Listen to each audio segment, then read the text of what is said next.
Ain't no singing, big dog. Ain't no singing on this one, dog. Ain't no ain't none of that. It's all good though. So It's all good. So the final word, baby. Though. Final word. Definitely the final word, but I ain't singing that song. Hey, this the real final word, though. You know? Yeah, for real. Like for real. Like, yeah, the final word of the season, but then it's the first word Never of the ends. off season. Right. And this is the slow grind, though. You know, you Yeah, can tell when this people right. did their homework. Right. Right. Right. You can tell. Right. This the real work. This when it begins. This the grind time. Yeah. For your mind, draft time. Draft time. Free agency. And y'all know I'm gonna be at that Senior Bowl next month. Hello. Oh, yeah? See, you getting it out of the mud, for real. Dude, I think Yeah, I'm gonna man. meet you up there, bro. For real. Come see me, dog. But you're Yeah. gonna be at South Alabama. I'm gonna be there. Yeah. I'm gonna be there it- Friday, Saturday, and Sunday. I'm trying to get my eyes on it too, bro. We gonna talk about that. We'll talk about that when we get off the channel. For real. For sure. Cause you know, me and you, we draft dudes, man. We go. You know what I mean? I want to get better at it. You know what I'm saying? Yeah. You've been killing it, bro. I want to get better. And then you know what? It's Better. also about sending them boys for ourselves. You know what I mean? Right. Not Exactly. clips. Close up. Not. Yeah. Yo, Trying to put in that that's work. the main thing right there, man. Seeing it for yourself. Send it For yourself. It's always yourself, different. bro. Hey, remember when we was first doing all this stuff, Law? You know, when I first met you and stuff? What was Yeah. you always saying when I told you I had to get to training camp in LA, in California? I said, Law, I love Brian Broderick. I love Dave Hellman, but I can't keep looking Right. through their eyes. That's right. Oh yeah, man, you spitting. That's the truth. That's the truth. Yeah. I You trust nothing like my doing your eyes, own too. homework, man. You know what I'm got trust saying? on. That's why people respect us too, because they know we like Right. that. You know what I'm saying? Right. It- Yo, yeah. yo. Over time, people peep game. They like, yeah, them boys, they gonna put in that work. We still say, still do your own work though. Don't trust my eyes Right. either. Trust your Right. eyes. For real. Exactly. But if you don't do your homework, don't wing it. Don't be faking.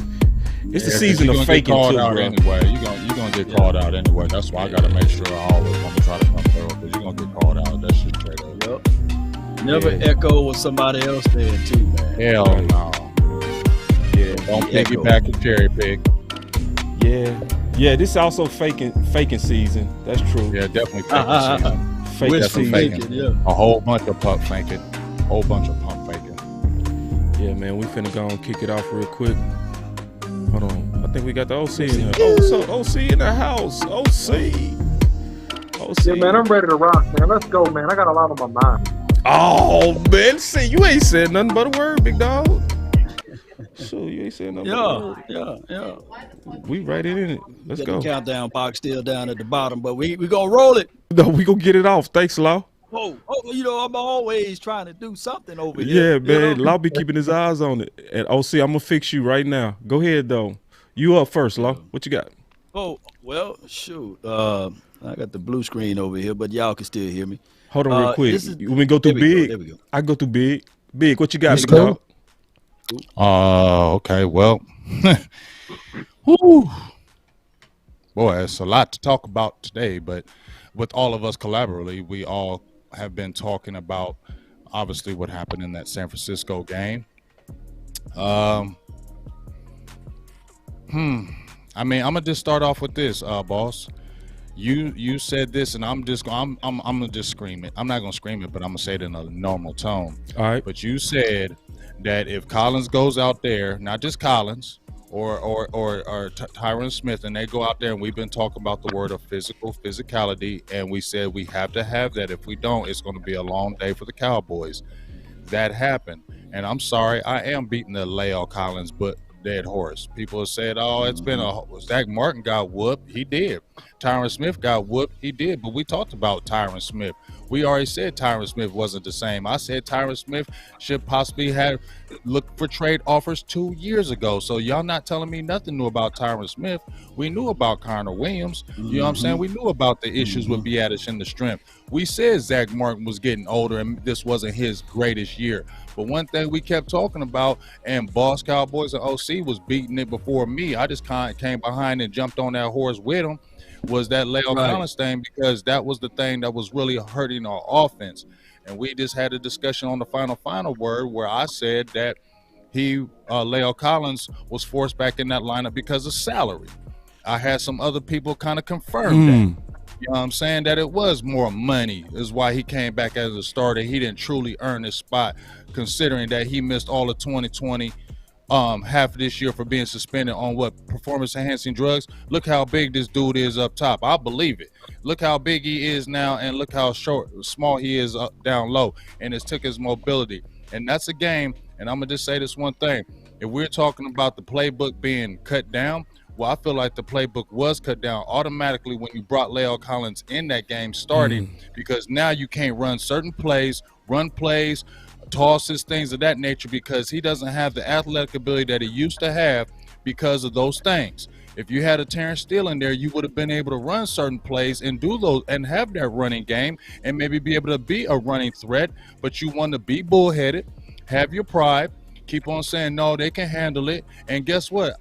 Three hurries, 3 pressures. People say he ain't give up a sack. That's because Dak started getting rid of the ball so daggone quick because he was feeling that heat, dog. Leo Collins was getting whooped, bro. A lot of other people's get whooped on that line, but the main person that we was talking about who you could have subbed, they weren't subbing Tyron Smith, right, boss? They weren't subbing Tyron Smith, right, Law? They weren't subbing Connor. They wasn't subbing Biadasz. They wasn't subbing Zach Martin. But one person you could have rotated right there who was ready-made and had the athletic ability to help that offense and especially that run game, you chose to sit them and they got whooped. And I don't like that decision at all. It really frustrated me, and that's one of the things that I'm going to start off with is that frustration of that, because I feel like it cost the team and it cost the running game. You had 16 total carries between Ezekiel Elliott and 4 carries with Tony Pollard when y'all just said y'all rested him for the Philly game because y'all needed him to be fully healthy. Y'all said he was healthy in the Cardinals game. You didn't give him the ball.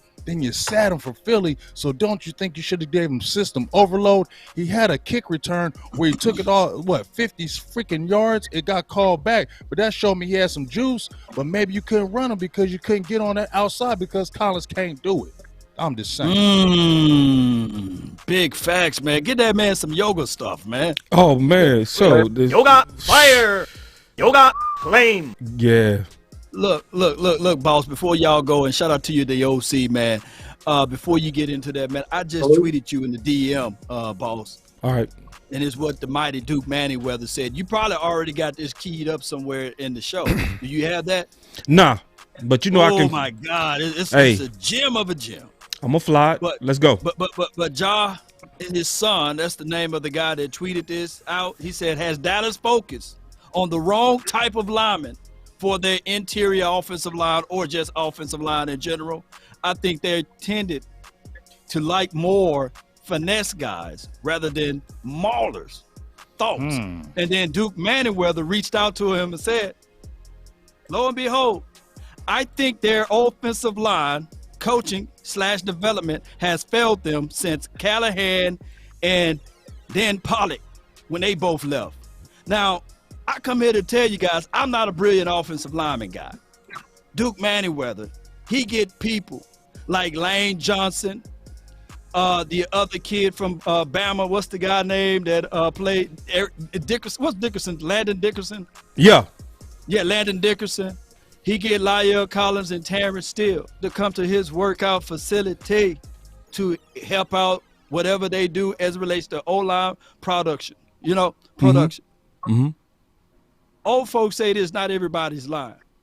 Somehow, Duke Manyweather got the truth. If people like professional players are using their money and their resources to come over there to help train and work out with him, that means that we can't take what Duke said with a grain of salt.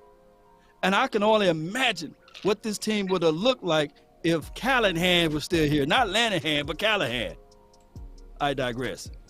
But do you have any word on that, DOC? Because you the offensive lineman aficionado over here. Yeah, man, I appreciate that, and shout out to Duke Manyweather. Much respect, but I am a high-level offensive line guy, and I am an offensive line coach myself. And so, before I get started with this, I just want to say, put hashtag straight business in the chat, because I'm gonna get to straight business. Just straight business. No emotions, no friends, no loyalties. Guys, before I start, let me just share something. I was consulting with one of my business clients. I do business consulting. It's with a medical firm, and they were having problems with this particular employee. All right. And, I came in with one of the regional VPs, and she's a woman, and she was like, hey, what do you think about this situation? We put her on PIP, performance improvement plan. We did this, we did that. And I said, it's time to let her go. And they said, but I know her. I know her family. I know her kids. I said, but you don't fire anybody. And this is one of the things I teach businesses. I said, people fire themselves. People fire themselves by their actions or their lack of reaction. You don't fire. I said, so what do you choose? To keep that performance, or do you choose to do what's going to be best for the long-term nature of this organization? What do you choose? And so the Cowboys are there with certain key positions, which I'm going to get into more. But as it relates to the offensive line, you have to play power players that has the best agility that they could possibly have, a.k.a. Connor McGovern types, a.k.a. Collins inside. The issue with Collins, and people beating the drum on Collins is a talented dude. Talent-wise, he has the capability to do a lot of things, but work ethic-wise, discipline-wise, accountability-wise, he's not where he needs to be. You can look at his biceps. Look at the picture. Look at his biceps. Does that look like a guy that's lifting hard? Look at his arms. Is he lifting hard, or is it too much fat around the muscles? No, bro, you chilling. You ain't lifting hard. Your arms will be more developed. Are you training hard? No, you're not training hard because your weight will be under control. Are you doing all the things you need to do to be ready? And the fact of the matter is no. And here's the deal. The offensive line coach has definitely failed these guys because these guys have not got better. I haven't seen Zach Martin play this worse ever. And he's a future Hall of Fame type guy. I haven't seen him play this bad. Tyler Biadasz, these guys are not lifting weights. These guys are not focused. But you know what's even worse? It's Jerry Jones and the front office's fault because they allowed it to be so. They allowed the Trojan horse, Kellen Moore, and I call him a Trojan horse. And I'll give you 15 reasons why in a minute, but not right now. I'm going to stop in a second. The Trojan horse to not allow your head coach to partially emasculate your head coach by him not being able to make all the decisions he needs to make. I'll stop there. Straight business. OC, let me jump one. Let me say this one thing. Boss, before you go. I said nothing. When right before we had that Dak Prescott restaurant video scene out there when we did that episode with him, I bumped into Duke Manyweather, and this was when they was about to make the change of moving Terrence Steele to the opposite side. I remember.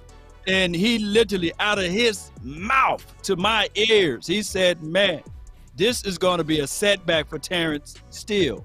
He needs to stay at right tackle, and my guy Collins, he's not ready yet. He's still not in shape enough. And this is what his words. And he said that they should keep Terrence Steele at right tackle. I know for a fact that moving him to left tackle, he's not ready yet. It's going to take him a few weeks, and he's not going to look good. Now, if anybody can remember, that was the Denver Broncos game. By far, that's when the team started to hang itself and go south as relates to running the ball with a purpose, running the ball with a meaning. And on top of that, it made Terrence Steele go to this Terrence Aluminum thing back again. You know, he metamorphed into the reserve Steele 211. You know what I'm saying? Because at right tackle, he was playing out of his mind. And I asked him because that's when it was hot about Yeah, it was hot. Can Lyle Collins play guard? Yeah, it was fish grease hot. Yes. It was hot. He said, yes, Lyle Collins can play guard. I Oh, train my. with him all the time. Whoa, That's his whoa. natural position. What? Right hand to the man. We need to probably get Duke Manyweather back on the show since it's the off season, right? But that was his words. Oh, That was his words. God. Not mine. Well, those were me and Boss Cowboys' words back in week number 5. Okay, that was me and Boss Cowboys' Right. words forever, right? And so here's the thing, man. Look, people say loose lips sink ships, but I'm gonna say this: unhealthy kinships sink ships, and the power struggle and the loyalty to control versus the best ideal and what's going to be best for the team and what's going to be best to show to produce schematically on this field was not put as top priority by the front office, and therefore it matriculated down to the coaches having power struggles and not playing who they really should play. And it killed this team. It killed this team. Well, He killed. okay, so what you're saying, OC, I totally agree. I've been saying this since forever. Really, I said since 2017. I got the video. It says Dallas Cowboys ain't going to a Super Bowl as long as Jerry Jones is running it. Wouldn't see another one, and I just stayed quiet about it. Didn't want to say that no more. You know, I felt like Super Bowl. You had a Super Bowl team this year. You feel me, OC? Yep. You had a Super Bowl team this year. And once again, this goes down, and I'm going to pull this point right here. I posted it on my page. Tony Romo in his first 6 seasons, 1-3 in the playoffs. Dak Prescott in his first 6 seasons, 1-3 in the playoffs. So that tells me that is from the top. That is from the top. If these exact things are still happening to a whole different player and players, then that comes from the top. And you just said it. Reason why Lyle Collins came back starting because he makes $10 million a year. That's why he was starting. It wasn't because he earned his spot back. You sat out all of 2020. You had hip surgery because you were overweight. You got suspended the first 5 games of the year for whatever. I ain't going to talk about that. But it's the fact of you were supposed to be a makeup year. This was supposed to be makeup for 2020, and you came in still doing that. And then once again, you have Terrence Steele, who's been busting his butt. Get better and better and better and better. And that's what we wanted, right, folks? Yep. That's what we want. We want those type of players that y'all like. I've heard y'all say, get it from the mud. Terrence Steele was getting it from the mud. You feel me? And getting better and better and better. And even when people was talking about him, I said something about him. And he got better and better and better. And it was like, that's the kind of player you want, who don't listen to the outside, keeps his nose down and keeps working hard. Those are the people that should earn spots and keep spots, especially when it's producing on the field. It's not like he was working hard and the product wasn't showing on the field. Dallas was playing his best football when he was there. And so for you to take a man who's earned that spot and sit him down for somebody who has not earned anything, people from afar on the team, you don't think they look at that? Yeah. Everybody sits there and looks at that and says, same old thing. And just like you said, OC, you're cutting off the coaches. It's letting us know that when Mike McCarthy came over here, it proved what we thought was right, that you ain't running nothing. It's still Jerry Jones. You're just here because you coached over with the Green Bay Packers, and he think he can win a championship because he saw you win a Super Bowl over there. So I'm going to bring you over here since you did over there. But guess what? I didn't hear about that, all that nest. It's always over here. So at the end of the day, fellas, it always comes down to the top, man. No matter what the players are, we had a team to win a Super Bowl this year. I don't care what nobody tell me this year. And you still fall short? That's got to be the top, man. That is. Let me sprinkle this in right quick. And then y'all gonna have to let me get in too, dog. Got Lord have mercy now. It's hard because it's hard because let me just say this one time. I jumped in. Now it's time for me to go right again. But let me just say this. Go ahead, big dog. I got off the phone with my brother, and we was talking about, politics within football, and he said one thing that his 49ers don't do is the politics part of it. He said the 49ers went out and got Mohamed Sanu. Y'all remember him? He was supposed to be the third wide receiver, but they got this guy named Jawan Jennings. Y'all remember him? They call him Third Down Jennings because that's who Garoppolo liked to go to on third down. For 4 straight weeks, Jennings been eating. He's been owning that spot. Mohamed Sanu was perfectly healthy, but they said, you know what? You lost that spot, buddy. Hey, I don't care how much money you're making more than Jennings, but we're going to get Jennings on the field because they've been on this winning spree. They didn't want to touch it. And another part of it, I believe my guy, Big Game James, call him Josh Normal. You remember him? Yeah. Hey, when he got his butt whooped, hey, he was still silent and say, hey, how can I get out there on the field? No, these young bulls, these young guys has outplayed you and outperformed you. We're not putting you back out there. Oh, that's not happening in Dallas, man. Wait. I promise you my bottom dollar, but that's the story of a different day. I just had to put that out there for you guys to hear. Okay, can I go? Cause y'all got me so wired up. I was not even expecting y'all to go here, bro. But I'm ready to go again. Go ahead, boss. Yeah, because this is upsetting, bro. Because we do honestly feel like we got played, bro. We got played. Look at this. See, the OC said something, and it stuck with me since he said it.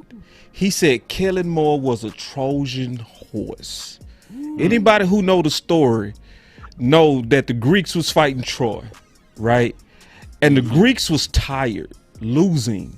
So the only way they could get an advantage was to seem like they surrendered, and they gave Troy a horse as a symbolic symbol of surrender.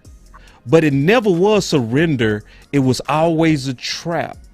And so when it came in, the people of Troy thought it was over. They celebrated. They was like, oh yeah, we finally not fighting. Jason Garrett is gone. Y'all see where I went there? Yep. Y'all see where I went? Jason Garrett is gone. Man. Wow. But he was never gone. Wow. Deep down, we got us a Scott Linehan that snuck in the back damn door. Ooh. Boss. Yo, I'm so real. Yo, listen to this. It stuck with me. When the OC said that, I was like, you said that, OC, you was a beast. I'm going to give it to you. He said that, bro. I want to hear you some more, OC. I'm going to just say this real quick, and then you got it, OC. I just want to say this. I said this from the very beginning when Kellen Moore came over here with Scott Linehan. I said this was the Garrett 2.0. Yep. Because if you look how he came, Garrett came over as a quarterback's coach. Then he was the offensive coordinator. Then he became the head coach. What was Kellen Moore? He was a Kellen Moore. It's real. He was a quarterback's coach. Now he's the offensive coordinator. Look at their ages when Garrett came over. Look at the age when Kellen Moore came over. Yep. You feel me? God. It's like the second they were setting it up to be him to be the next head coach of the Dallas Cowboys. And you probably brought Mike McCarthy in to be your hedge guy.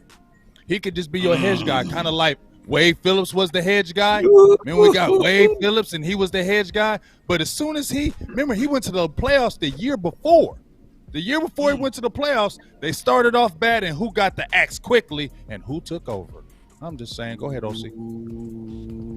So put in the chat one more time, hashtag straight business, because I'm telling you, I'm straight business. And I'm going to tell y'all something else. Hold on real quick. Hold on, OC. Yoga fire. Yoga flame. Go ahead. Straight business. Business, not business. Business. So listen, there's a difference. Because we've said this, and we have to learn to be more granular, okay? That's podcasting. So we got to learn how to be more detailed. Because I've said, Super Bowl talent. A lot of people say, Super Bowl talent. No. This is not a Super Bowl team. This is a team that has Super Bowl talent. And we got to distinguish between the two. When I coach in businesses and consult, I say, no, you got to be more granular. Well, this person has the attributes. What does that look like? Well, they can be great. What do you mean be great? Define great. Define Super Bowl. See, we have Super Bowl talent, but we don't have Super Bowl tendencies.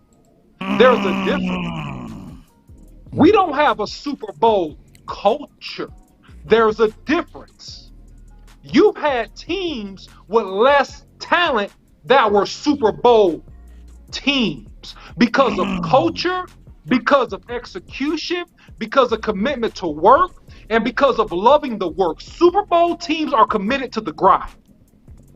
Super Bowl teams are focused on the next opponent. Super Bowl teams show up motivated.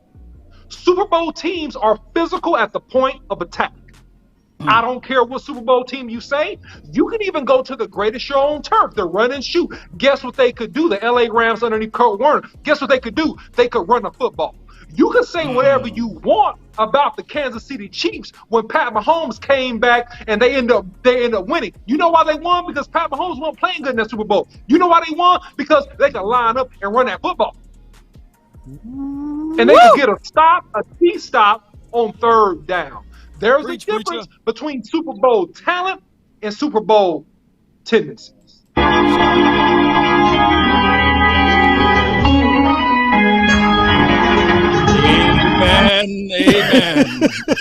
I come here to tell you. Well,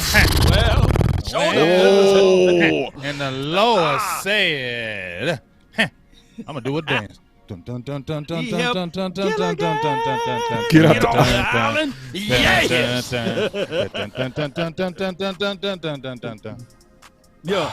Yeah. Man. So I'm gonna say some things honestly, man, just to just keep it real. It's also some things that we gotta learn as fans, right? Let's be all the way honest. We got caught up with debating each other. We did. Instead of really trying to listen to each other. Because I'm gonna be honest, the OC and I was treated like we was trying to have a favorite with Steel. And that never was the case. It was always the case that Law, Big Game James, me, and the OC is always trying to fight our ways to truth. That's why we honestly got this. Come on, let's keep it real. Hey, I love being a Cowboy. You keep it real. Big Game James. Yeah. Game changer. Hey, let's have some fun. Let's have a good time, man. Let's kick it. So everybody watched us fight. We occasionally fight, right? But the whole purpose is to debate each other to truth. You know what I mean? And I think we've shown how to do that on this channel. Straight up. I think all of us as different YouTubers and podcasters have shown that. But I think the fan base got divided. And some people pick Lyle, some people pick Collins. Not enough people pick Tate. Ooh. Big, you gone? You out? No, I'm here. Oh, I thought I said, oh, you shake your head. I thought you said your mic was tripping. Yeah, but no, a lot of people didn't pick Tate, keeping it at 100. You know what I'm saying?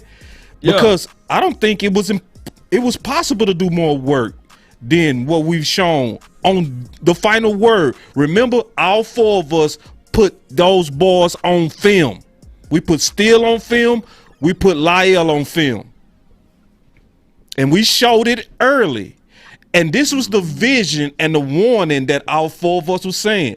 We were saying, it's not about these regular ass season opponents. We kept saying this, Law, we kept saying this. All of us were saying it's about who we getting ready to see. But it was week 6. And we were saying that around week 6, people was trying to be right. Like, I'm gonna give an example. It's some people that believe La'el was a favorite. I was like, and it's people that believe that. I'm not. If you believe that, that's fine. But you gotta think about it.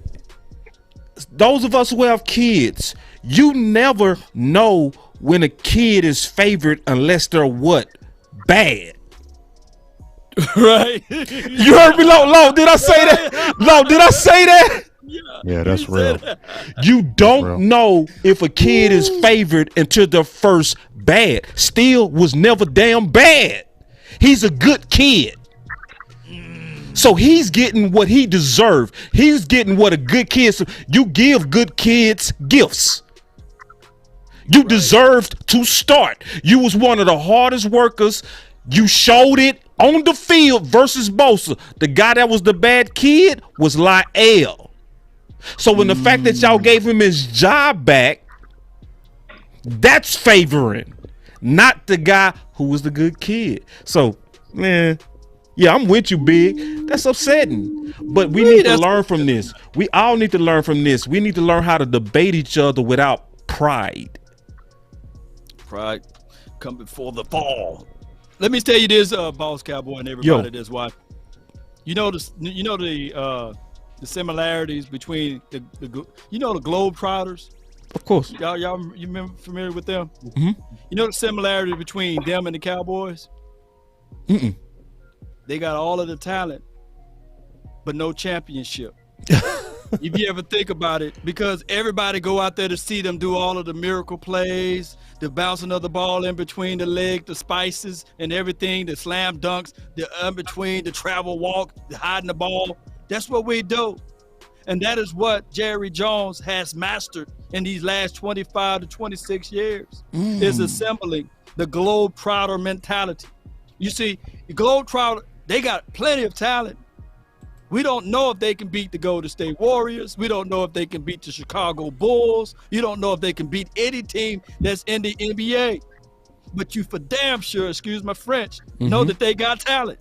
Right. And right now, I come here to tell you guys that if this particular team, because I know you got it somewhere in the queue, I do. whereas we got to look at the system that they embodied versus the scheme, which is avoidance. There's no scheme. There's no, hey, if they decide to play cover two, when you're naturally supposed to run on that. My brother said, man, I thank God that the Dallas Cowboys didn't wake up and understood that they could run on the edges. But instead they threw into the teeth and they threw routes. Whereas they know for sure, which was the strength of the 49ers, and they didn't take advantage of the middle of the field nor attacking, running on the edge. And he watched every single 49ers game. And he said, man, did you guys know that y'all held us even on defense to 2.8 yards per rush? Defense played amazing. Defense had a hiccup in the first quarter, but outside of that, your defense played amazing. They sure did. It was just your offense didn't take advantage of the situation. As relates to the middle of the field was wide open because he didn't see no drags, no hook curls in the middle of the field. It was all verts and comebacks. Somehow, that's Dak Prescott's fault and the offensive coordinator fault, right? But that was his words from his mouth to my ears. Unbiased. 3, 2, 1, drop it. And remember, you're listening to nothing but the best. Go Skrill, drop it hard. Let's go. It's time to do. Ooh, hey, Big. Yo. I gotta go to another one of your tweets, big dog.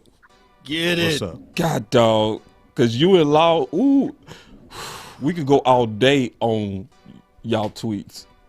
Let me show this one, bro. Cause see, this boy, listen. Oh my, look at this one.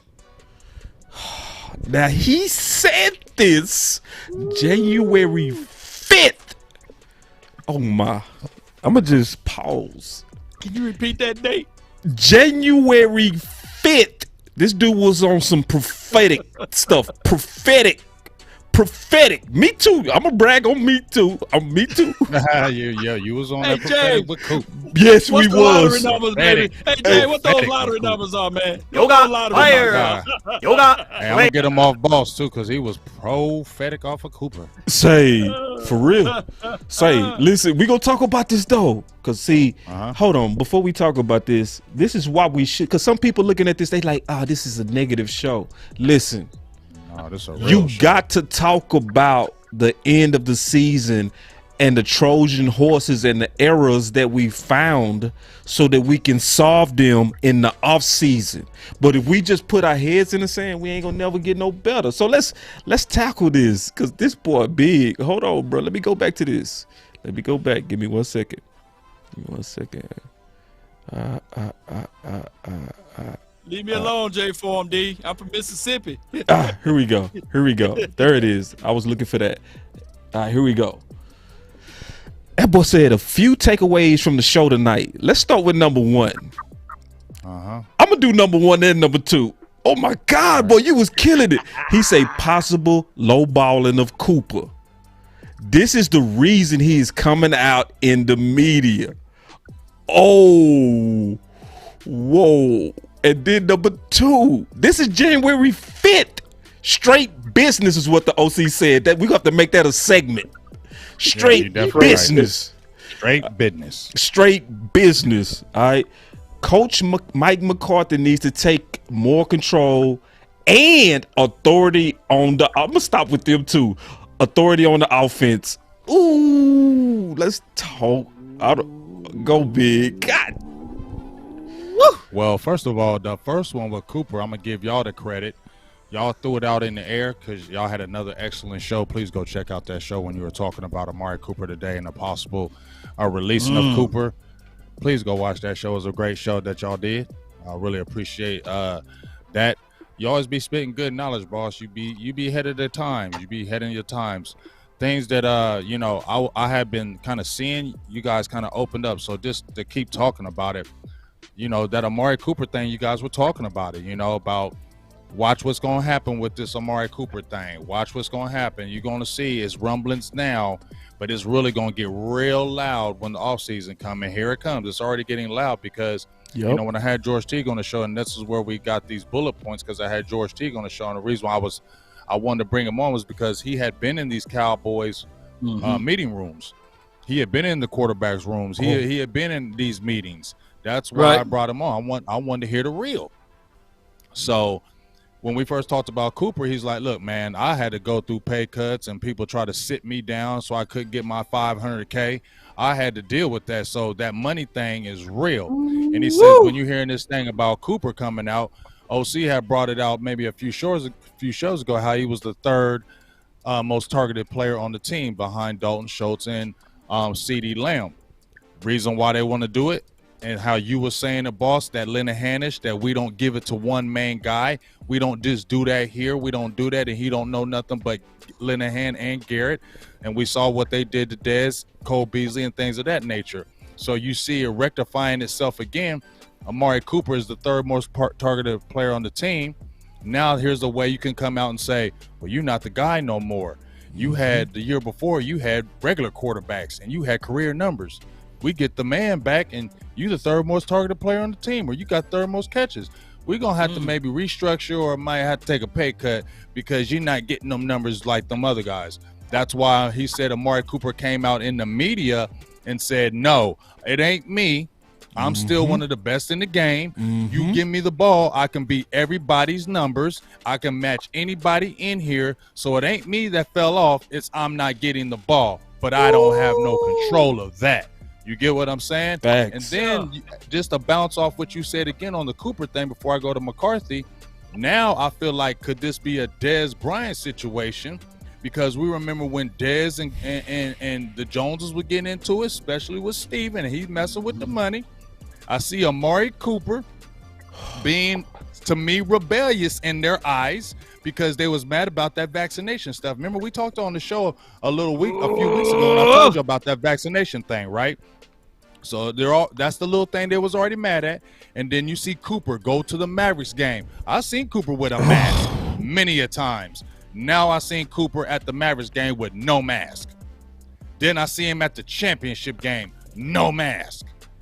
Okay, now you get fined $14K. Now y'all beefing. They was already talking about it in the air, and now you're going out and throwing out those things like, it's whatever. I'm going to go do what I want. You know what I mean? And then now all of a sudden, boss, we hear the first thing you hear on Twitter, oh, Amari Cooper could be a cap casualty. I mean, The first thing you hear. The first thing you hear, he could be a cap casualty. You know, they could restructure, blah, blah, blah. Bam. Bam. So, and like you put, I put it, you put it, and so it begins. And so it begins. All set up. Yep. And y'all are so seenable, the Joneses, and this is why the fan base gets frustrated with you. Yep. We don't ever want to talk about you, Jerry Jones, ever. But y'all do these things to make you bring yourselves back up, and why the Dallas Cowboys are frustrated. To point two, there's another frustration because everybody like, let's get a veteran coach. I wanted a veteran coach, but you are still pulling the strings, Jerry Jones, on Mike McCarthy. He never came over here like an authoritative coach. He came over here that I'm still running this. You're just going to be the guy because you won over there and you got a championship. So let me come over here. But he's never been able to take control of the offense. George Teague said he sat in the meetings with Kellen Moore, Mike McCarthy. He said Mike McCarthy would just sit there and not say anything. Now that was George. Thank you, George T. Because once he said that, everything that I was thinking about some McCarthy and some feelings, and I was like, "What?"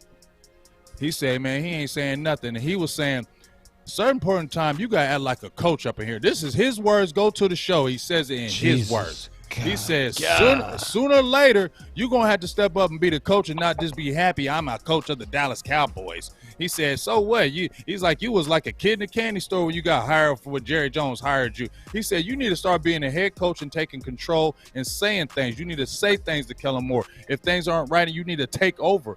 You was an offensive coordinator for how long? You've been in offense since the early 90s. So don't tell me you don't know how to do it. And don't tell me if you got a top team like you got right now, like you had, there was no reason why you shouldn't have already been coming in that playoff game. Like, if this dude is tripping, I'm taking over. Because we ain't going to be falling off like this because my job is on the line. And I'm not losing my job because of you. So I'm going to take this over. And the fact that we be hearing that he's not doing that, that's the concerning thing about taking control of the offense, because you've been there and done that. That was Kellen Moore's first playoff game, his first playoff game as a coordinator. And you saw what happened. And I just want to say one last thing on that. I seen a tweet, all right, and I like this. Chris Sims, I don't be listening to him all the time, but he did say something. He said, Dallas is a sticks team. They run all the routes to the sticks. Oh, my God, that's so true. That's zero creativity. Scott Linehan, .2, Linehanish. No crossing routes, pick plays, scheming guys open, makes it impossible for Dak to succeed versus above averages defenses. I got a new name. I got a new name. Kellen Linehan. Frill. Kellen Linehan. Hey, Big, where that video with Teague? I'm on your page. It should say it on the title. Where's it at? Hey, you should see it. I just finished watching Game of Thrones. While you looking for it, I just finished watching Game of Thrones. So that will put Mike McCarthy, because I know I'm late on Game of Thrones. So that would put Mike McCarthy as one of the Unsullied, right? I'm gonna pull it. Whoa! He's one of the Unsullied. Big, whenever you find it, let me know, bro, because I want to point everybody to that video with George T. Okay.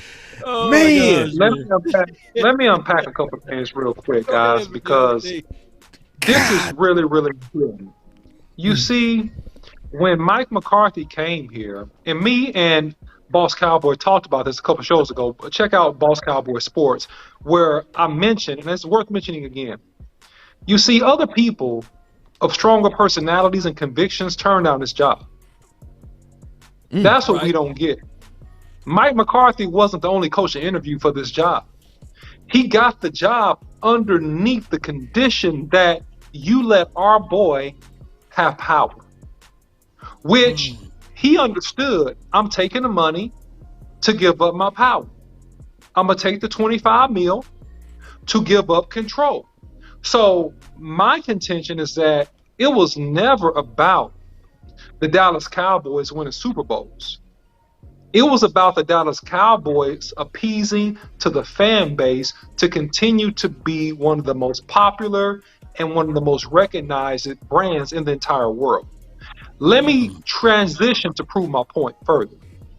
Remember the terms under which we signed Amari Cooper. It was a quick overnight signing when the Washington Redskins were about to sign Cooper. The Washington football team. Washington football team, excuse me. Now the Washington football team. So I don't believe that the Cowboys really ever wanted to pay Amari Cooper the amount of money they paid him.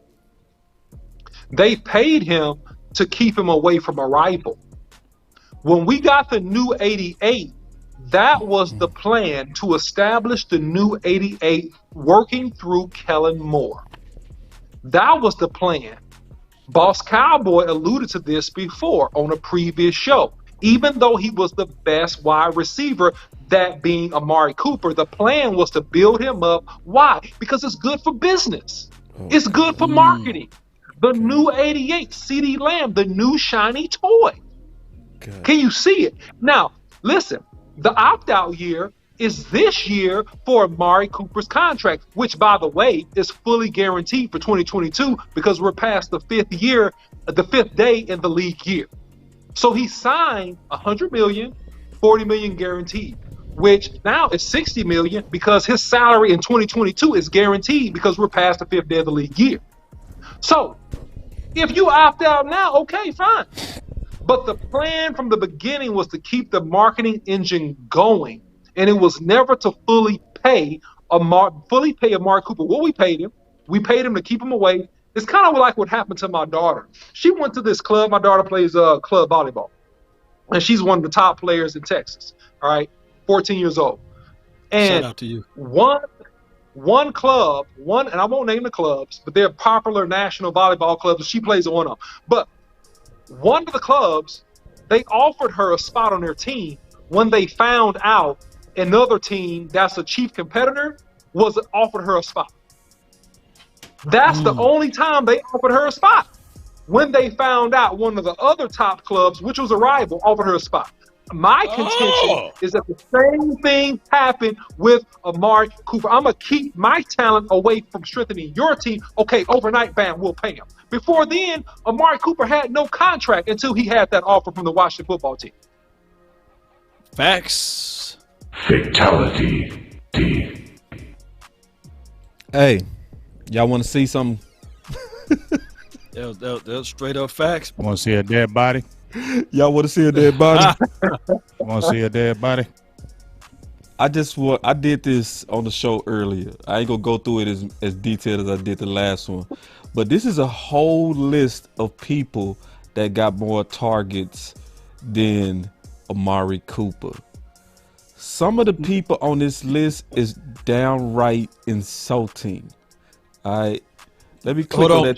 Did you equate the amount of games or the average per game? Because somebody hit me up with that stat the last time you did it in my chat. Yeah, on the last time, and I could pull that one up. That's on the lines, but most of these guys missed a game or two. Right. You know what I'm saying? Right. Good. So I ain't hearing all that. We can get into it in even more details with lines, but it's still. Listen, okay, I don't care. Should Mark Andrews have more targets than Amari Cooper? No. Should Marquise? Should Deontay Johnson? Deontay? Daryl Mooney? Paul Mooney's son. Dog. Daryl Mooney? What? Daryl Mooney, bro. Terrell McLaurin. Mike Williams, the Mike number Williams? 2. The number 2 at the Chargers. Zach Ertz. Zach Ertz. Michael Hunter Pittman. Renfro, dog. Chris Godwin. Jacoby Myers. Look at CeeDee Lamb. That's the And key right there, CeeDee though. Lamb got more targets than Cooper. Oh, man. It did. Listen, bro. He is gotta hit my tied with button, Schultz. You keep on talking. I got to hit my button. Shame. Shame. Shame. Shame. Shame. This is a I love shame. shame. This is a shame. I love shame. Shame. Now listen. Shame. Shame. One more time, Law. One more time. Please. Shame. Shame. Shame. Shame. Shame. Shame. The Cowboys I love are it. blessed. They I blessed freaking because love they that got one. a Shame. Shame. receiver. Because if it was anybody Shame. else, can you imagine the playmaker, Michael Irvin? That's my ball. Oh, that's my ball. That's Shame. my ball. Ain't Bro. no way. That's a shame. Hit it again, Law. Shame. Shame. Oh, Shame. Shame. it's gonna be a Shame. Shame. Shame. Shame. Shame. Shame. hey, get it more. You must be out of your goddamn mind. Bruh. Oh, bruh. I will make it my business. I'd have been, you know what, when T.O. was saying that Jason Witten and Tony Romo is drawing up plays in the dirt, I would have been like, Amari Cooper, Dak Prescott, draw up plays in the dirt. Because Something. ain't no way, baby. Ain't- No way. I saw one game, he had 4 targets. Hey, on top of that, even in the last 4 games, CD Lamb, he didn't have more than 5 targets in the last 4 or 5 games, bro. He only started getting targeted when he went to the media. They was finna try to make Cooper look like a bum. Shame. Yes. Right. Fact. And he goes Facts. send one of the greatest guys off his release. Off the release. Look, I kid you not, Tyreek Hill got a video on YouTube, and he said, man, I watch Amari Cooper get off of his release because it's dope. It's nasty. So you mean to tell me that one of the guys with the greatest release work is not even getting a target? You can't line him up inside and say drag it across the middle, but you run this man on a curl, a comeback, button hook. That's all you do? Oh my goodness. I'm done, man. Y'all go ahead and talk. Hey, Law. Auto real quick. I got to 3, 2, 1, drop it. man. Remember, you're listening to nothing but the best. God, Let's go. dog. And I'm gonna come behind it, Law, with my button. It's a big thing for Boss Shoot. Cowboy to actually say publicly that he Shoot, drunk man. Kool-Aid. Listen, I do go, not dog. drink Kool-Aid without first measuring. So, this is the measured part.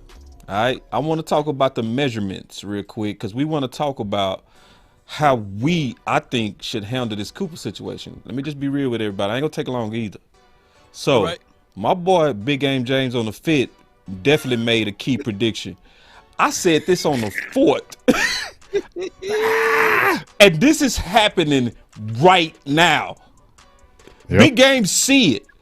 Because I saw it from his Twitter, right? Right. He said, I said Cooper will be attacked by the Dallas local media this offseason. But the real problems is he was always under targeted. And I put this dude's face like that's my face looking at them Pooh dudes. Shiesty. Yeah, That was some shade. Pooh Shiesty stuff they did to him. Pooh Yeah. Shiesty. Right. Shiesty. Pooh Shiesty. And that's what they're doing right now. Brr. But I'm going to tell you what we need to do. And then we can move on to the next subject. Man, we don't need to let that happen. And matter of fact, I don't think it's going to happen. You know why? When I went to Law Page, right? I'm going to show my boy Law Page. All right. I'm going to go to videos. I'm gonna show you the video where he went fed. Okay, let me find it. Where is that? Because he make about 10 videos a day. Hold on real quick. Yo. Let me see. Which one? Oh, here it is. Here it is. I Yeah, right found it. There it is. All right, listen. This my boy Law. All right, I'm gonna show you something. That's, to me, it's almost like the power of the people. Because I do want to talk about some more football stuff. But check this out. Look at my boy comments and look at what they saying. You know, I put a comment in there. And let me see if I hit the like button. Or was I? Yeah, see, I hit my like. See, y'all caught me doing the right thing, big dog. Yeah, I hit my like. See, that was I real hit too. my light. Yeah, That I was didn't right. have to hit that. Shame. Shame. Ooh, I would have been busted. Ooh, that would have. Shame. Ooh, that would have looked nasty. Shame. You doing all this endorsement and then you hit a light. My dog Or got you hit unlike. Ooh, it'd be like, oh, you unlike Ooh, that. you hate, you shady. You hate. You hate. Why you hating on the homie? But look, just look at the comments. More has to go. Didn't Amari Cooper come in helping save the Cowboys? This might set us back. It is not the same without Cooper. My point is this. Cooper got the power of the people. Y'all hear me out? See, because we always say, win the crowd, win your freedom, right? We always say that. Right. See, because when it was Dez, it was easy to be, he's a distraction. Let's get him out of here. Cut him. But when you got the power of the people making noise, like, nah, man. Jerry and them got them. They might not want to. Boy, you go bloody with it. I'm telling the truth, Lo. I'm looking. Are you not entertained? I'm telling the truth, Lo. When I looked through the comments. You can't get Cowboys to agree that the sky is blue when it's blue. But it ain't nobody in here that want to see Cooper gone. And this, and look, Law got 515 comments on this. Right. So we got to continue to let our voice be heard. Like, yeah, I hear you, all you media people that's sucking up, trying to get Cooper fired. We see what you're doing. You know what I mean? Y'all the hand, y'all the minions for Jerry. We see it. But get rid of Cooper if you want to. Get rid of the Watch what's dude. going to happen. It's going to be a big setback. Yeah. It's going to be a major setback. If you let go of Amari Cooper, it's going to be a major setback. And they're going to, I mean, CD Lamb, I love you, dog. But Yeah, I low-key blame you and the OC too, though, bro. You and the you can't blame OC. us. Yeah, Don't you blame see, us. because y'all called You're him the not gonna game blame changer, us. bro. Hold on real quick, bro. I Hey, got I love Ah, the you see Cowboys. Game changer. Let's have some fun. Let's have a good time, man. Let's kick it. Okay? Now run away from him. He wasn't game changing. So you can go ahead and say, I gave you your flowers and said he was the man at the end of the year. Yeah, I'm But messing with you, at dog. the beginning of the year, he was game changing. He was. I'm messing with you, dog. You know I had to get you, big dog. You and the OC. You already know, bro. You opened up your chin for it. This what you did. You said, here. So I was like, B. Yeah, you got it. Yeah. But no. But you know I'll what take keeping Coop level headed because Yeah. Dez didn't have this. You know, you can't find a video of Amari Cooper saying, "Fix this." Right. You know what I'm saying? Yes. And that, Right. like if Yes. Coop was that type of guy, they can really piece those Right. videos That's a together, perfect even though thing, it's Law, out of what you context. did. Perfect. You know, Yep. yeah, Perfect. yeah, and then Give they him can a just perfect. play that on replay. Oh yeah, you he know? getting a perfect. Give him a perfect. No Give him a doubt. Perfect on that. Perfect. That was Say, perfect right there. no, that was perfect. Yeah, Because that's real. Because That's that's real. the reason why Stephen Jones was like not messing with. I mean, let's really think about it. You know, when he had his last blow up in that Seattle game. Remember that Seattle game where he blew up, and that was to me God, like yeah. the beginning of the end when he had that sideline blow up, and Steven saw it. You could just kind of look at his face like that's the end. That's all. That ain't happening no more. And like you said, Law, Coop is that even kill guy. Coop is not that guy that does that. So it makes it even harder, especially when the people start rallying for him. And he's not out there being rambunctious or he's very professional. So it's going to be super hard and it's going to bad on the organization. And one thing the organization don't want to look bad To the just fans. Bouncing off what you just said, boss. Yeah, win and the what you crowd. said, Law. Y'all both perfect on what you said. If we keep on chanting it louder than those minions, like you said, in the Dallas media, we can keep Cooper here. Yep. Yeah. Yeah, Yep. he ain't gonna want to. And one thing, but he got to. that can just eradicate all of this, and I said this, I believe, on my last live feed. If the Dallas pretty much in-house guys say, "Hey, we have every intentions to keep Amari Cooper on his team. All of those news that you guys hearing is just hearsay. Amari Cooper is our guy. If they come out and say that before the end of this week or within 2 weeks, all is well. But he haven't said it yet. Just like there's a division between the coaching of Mike McCarthy. You know, Mike McCarthy, it seems and appears that it's the John Stephen Jones hire because he said absolutely. Mike McCarthy is our head coach. But the owner, Jerry Jones, didn't say anything. He said, look, we still looking at everything for right now. I don't want to talk about it. Lord. So those things right there, if you know, look, I'm just using this as an example. If you know that Beyonce is your wife, you're going to say, I'm married to Beyonce. That's my lady. You know what I'm saying? That's mine right there. Y'all can have everything else, but don't touch mine. Jerry's not doing that. Jerry's not saying that's mine right there. He not because doing he that. He literally said, I believe in Jason Garrett can take us to the promised land and win us a Super Bowl. He never spoke ill of Jason Garrett, but he's not saying that same energy with Mike McCarthy. So facts. Hey, see, Law. let me add one thing real quick, Big. It's real big too. It's quick. It's quick, and then you got it, Big. He also said, I absolutely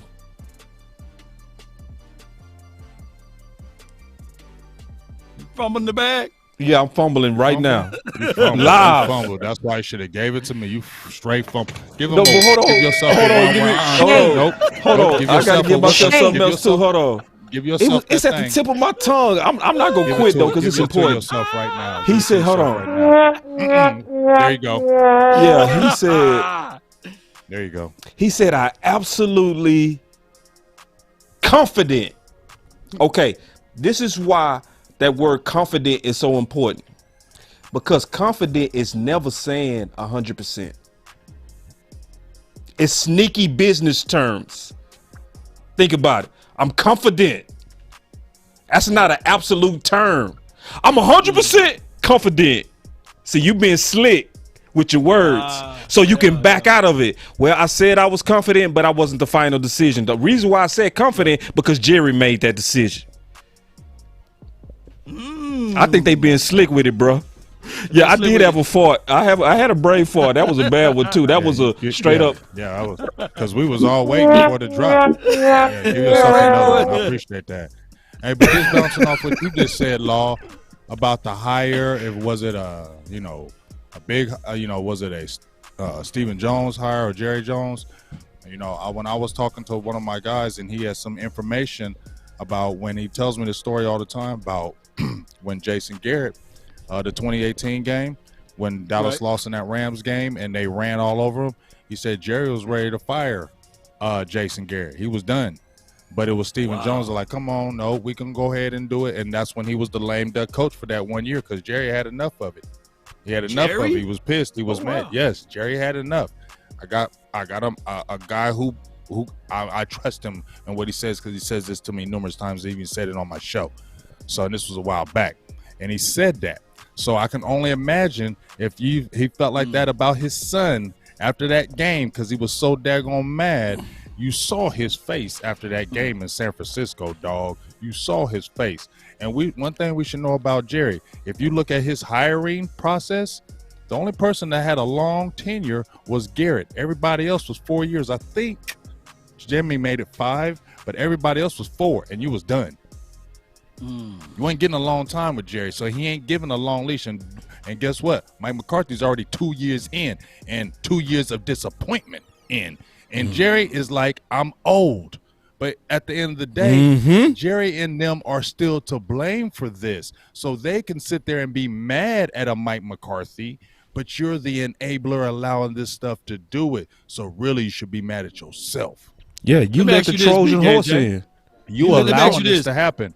Right? That's me in the middle right there, y'all. But hey, let me ask you this, Big Game James. that dude beard was good. Let me check it out. Let me check it out. Hit play it again, man. Look at that dude. Not that one. That's a young face. Watch this dude face. Let me see. Let me see who Law. The white Law. Let me see the white Law. Yeah. Where the white Thank Law? you for tuning in to the Law Nation. Let me see. This is Law Nation. Let me see. Right, here we go. Here we go. Oh, that is you. That's Law. That's white Law. That's the white Law. White Law Nation. is the White Law Nation. Hey, Big A James, was Philip What's up? Tanner your pool man? That's how you got him on the show. That's your guy? Philip Tanner, Me and remember Phil, him? we cool. We had him on the show. He cool. What's up?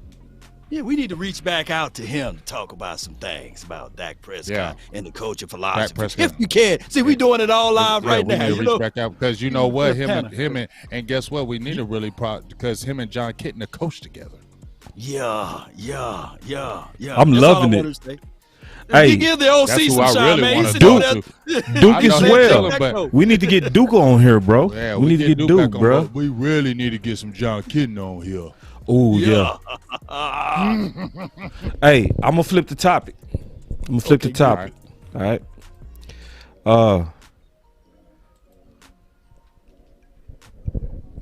From blogging and the boys, the players set to hit free agency. Who we keeping? Who we not keeping? Or what's your general thoughts on it? Let me just say, what's your general thoughts on free agency? Looking at this list. Yeah, I'm gonna give you mine real quick, Boss Cowboy. This gonna last about 45 seconds because this is gonna be straight business. All right. Business. So Yeah, I gotta get you a button. Brent Urban, get him out of here. Yeah. Brian Anchor, Keep he's him. all right. He's a good punter. Carlos Watkins, he's okay. You could do better. Cedric Wilson, go ahead and re-up with Okay. him. Try to re-up with him. Connor Williams, get him out of here. Corey Clement, if you can keep him cheap for depth, keep him cheap. Okay. Schwartz has played well enough to get himself a payday. All right. Yeah. That's the thing about him. He's played well enough to get himself a payday, and I don't think you should overpay for him. All right. So DeMonte KD, I'm 50-50 on him. I don't know. Okay. Dorrance Armstrong, you ain't did enough. All right. Not enough. Francis Bernard, Special team. you can get him cheap. Special teams. Give him another chance. Yeah. Jake, how do you pronounce his name? I don't Just even know Jake who he is. McQuaid. McQuaid. Yeah. McQuaid. Okay, I can't pronounce his name. Get him out of here. All right. You know, We need Curry- him. He did good Curry- this year, man. First, you got to re-sign him. All right. yeah. Sprinkler it has potential. I would say you can do better. You can upgrade with a veteran that can do better. Go ahead, get him out of here. Yeah. Yeah, keep Sprinkler. Yeah. Okay. Yeah, Sprinkler. Sprinkle. Sprinkle. Okay, Sprinkle. I can't read right now. Sprinkle. Jeremy. All right. Sprinkler. Sprinkle me, baby. Sprinkle. Okay. Neil. Right. Neil, get him out of here. Van Der Esch, get him out of here. Get him out of here. Luke. Gifford, leave him here for special teams. Malik Hooker, re-sign him. Turner, So you resign re-sign him. both? You resign both Hooker and KZ? Yeah, I like both of them. I'm You next. better. Like both. Well, go ahead, keep going. I'm slowing your 45 seconds, No, man. Go you ahead. good, you Boy, good. you about 3 hours in though, but it's cool. Take your time, the big dog. All right, no, I'm done. Don't keep going. You going through the whole list. Go, All right, bro. so look. Finish the list. All right, so look. Malik Turner, I will re-sign him. Kennedy, if you can keep him at a good price, it's okay. Gallup, he's injured. You got Wilson. You want to re-sign Cedric Wilson. I'm sorry, man. No offense, but this is business. You got the ACL, man. I don't know how your body gonna react. Man, go get paid somewhere else. OT Mitch, get him out of here. Noah Brown, if you can get him on the cheap, it's okay, but I don't care. I think you can do better in the draft and free agency. Gregory, re-sign him. Don't overpay for him, though. And Todd Nasheki, get him out of here, man. We can do way better. Let's draft an OT. Get out of here. Hey, man, you know, that boy good.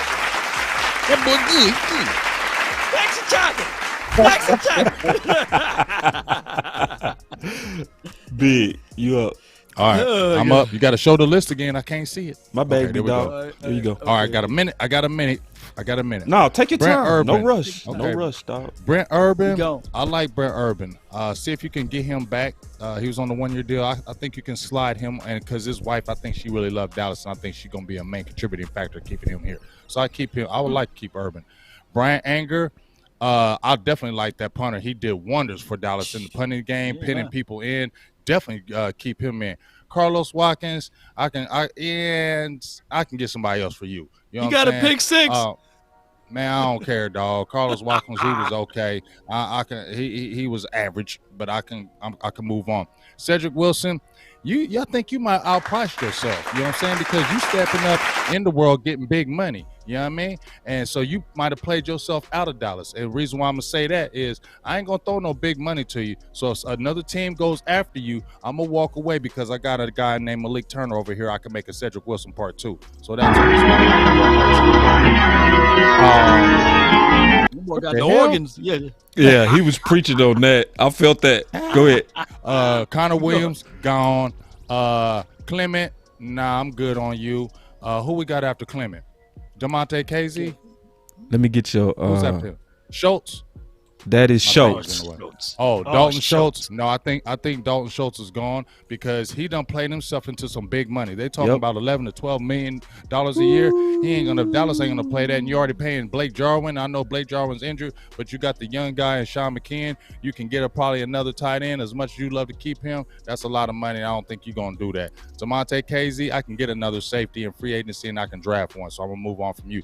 Dorrance Armstrong Jr., we can get pass rushers. They grow on trees. We'll go ahead and move on from you. Francis Bernard, we're going to keep you for special teams. Jake McQuaid, I might keep you because you're a long snapper, and you didn't do bad this year as a long snapper. So if I can get you on like an $800,000 deal, I'm definitely going to do that. J-Ron Curse, your priority to me. I definitely want to make that happen, especially if I keep Dan Quinn. But not going to go and break the bank now because guess what? You did this in Dallas. You was okay at Detroit. I don't know if you would be a wrecker anywhere else in a different system, so I'm not gonna overpay for a curse. That's just me. I like it. I'm not gonna overpay for you though. Jeremy Sprinkle, I'm good on you. Keanu Neal, I'm definitely good on you. Bye. LVE, bye. Luke Gifford, I want to keep you for special teams, and I still may think you can grow some. So I'm definitely going to come at you. I want Malik Hooker back, so I'm gonna do some negotiating with you because main thing I want to see with you was health, and you was healthy, and you started really coming on at the end of the year. Plus, you big and got size. I like that. That's why I'm taking you over Casey. So I'm gonna go ahead and go with that. Malik Turner, you're the guy that I might be replacing Cedric Wilson with because if he wants to say, hey, I want to get money, thank y'all, I got to get money, Malik Turner's going to slide right into your spot and be that guy. Maurice Kennedy, I keep you on the super cheap because you always need cornerbacks. So I'm going to keep you in because you didn't really get to show this year. So we'll keep you another year if you're super cheap. Michael Gallup is the one where I'm kind of hedging because you got that injury and you're gonna come cheap now. Nobody gonna want no dude that's got a torn ACL and you ain't gonna be healthy till the middle of the year. Yep. So maybe I can throw a little small deal to you and you take it and say, let's see what happens in a couple years. So I might throw a little deal at Gallup because I like you, Gallup, and you good in the community too. So I might throw a little deal at you because now you're not going to be as expensive as you were before because of the injury. So I think I'm going to throw a little something at Gallup. Mitch Hyatt, bye. Noah Brown, bye. Randy Gregory, I'm bouncing off the OC. I like you, Greg, and I'm going to throw you some money, but I'm not overpaying for you. You're 30 years old, and even though you ain't got a lot of tread on your tires, if I throw a big deal at you, it could be 34, 35. No, we're going to keep it like reasonable. You're going to get money, but it's going to be reasonable. If you try to jump out there crazy, we're going to draft again, okay? Incentives. And Tyler Shesky, bye. Oh, my God. Oh, it's my turn, huh? You gonna take it? Yeah. Oh, yeah, I'll take it. You know, Brad Urban, yeah, you keep him only if the cup of coffee is cheap. Brian Anger, second team, all-pro. You know, you keep the punter. Carlos Watkins, I believe that the Cowboys need to get bigger inside, so he's kumbaya. He's gone. All right, Cedric Wilson. Hey, you know, I might as well look at Cedric Wilson versus Malik Turner and Michael Gallup. I would go with Cedric Wilson for the fact that he's so versatile. Mm-hmm. And Malik Turner, I would go with him. But let's keep down this list. Connor Williams, he's gone. Corey Clement, I bring him back for a cup of coffee. Dalton Schultz, I keep him. I'll absolutely figure out a way, but only at a reasonable pricing. If he asks for the $11 million that Big Game James said, hey, it's Saranara, man. DeMonte KZ, I like what you brought to the table, but it's not enough. I need to see Izzy McComru. I need to see a little bit more from Hooker. I'm telling him he's gone. I need to evaluate that. We need to draft a freaking safety, by the way. Dorrance Armstrong, he's gone. Francis Bernard, he's here. Special teams warrior. Jake McQuaid, he's here. J. Ron Curse, go and look at Michael Parsons' tweet. He just tweeted out, pay the man. If you got a chance, boss Cowboy, I'll pull up that tweet for me right quick. That came from who? It's under Parsons. He got a tribute from Parsons. Yeah, it's like 3 slots down. I just seen it. Shout out to you, Lady Jackie, for sending that out to me. All right, so Jeremy Sprinkle, he's gone. Keanu O'Neal, he's gone. Cowboys, please, for the love of God, draft another linebacker to match up. We know that Jabril Cox is on the team, but it's still a wait and see with him because we haven't seen him in multiple games. LVE, I believe that he's one of the favorites within the confines of the locker room and also within the confines of the staff. You know, they don't like to give up on their boys, so they might give him another 1-year offer prove-it deal. That's just how that goes. Luke Gifford, he's staying. Malik Hooker, like I said, with those safeties, it's going to be a situation where they're going to either keep Hooker or get rid of Hooker, or keep DeMonte KZ or get rid of KZ. That's up to determine during the offseason. But I would rather have Hooker over KZ and anyone else as relates to that free agency. Maurice Kennedy, y'all remember, he was the offseason warrior. He was like one of having the better offseason camps, training camp you can think of. So I believe you bring him back and say, okay, get your mindset together. Let's see if we can get that flow back in this new system for next season, because I think we're going to have a different defensive coordinator. All right. So Mitch Hyatt, he's gone. Noah Brown, he's gone. Randy Gregory, that's the situation there. He will be too good for you to allow him to test the market, right? He's just too good because the market will say, okay, they'll throw all type of crazy money at him. It's a situation that you got to go ahead and pull the trigger on him if you want him. And you saying to yourself, we don't have nobody else can play on that side. So go ahead and pull the trigger, give him a deal, and if he want more money, then let him walk. And Todd Nasecki is sayonara for him. That's my thought. All right, listen, mine is going to be quick. I'm going to say pretty much this whole list can pretty much, I ain't going to say can go, I expect to go. Except for the punter, Curse, and I think Curse and Malik Hooker are going to be fantastic deals because I've been looking at the safety market. The safeties ain't been getting big contracts. You know what I'm saying? Remember, Anthony Harris went for $5 million. Right. Who was starting over Curse in Minnesota. You know what I'm saying? Having very good numbers. Very good numbers. So I'm expecting Curse. You know, the thing about Curse is we love Curse. Do outsiders love Curse? That's what I was saying.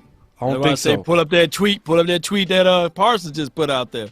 Yeah. Oh yeah. I'm gonna show Boss, you even said it yourself. You told me when Curse when we were first talking about Curse coming over, when he came over in the very beginning, you said just because he didn't get no time in Minnesota and he got some work in Detroit doesn't mean he's not a good player. It just means that he might not be in the right system. He might not be in the right area.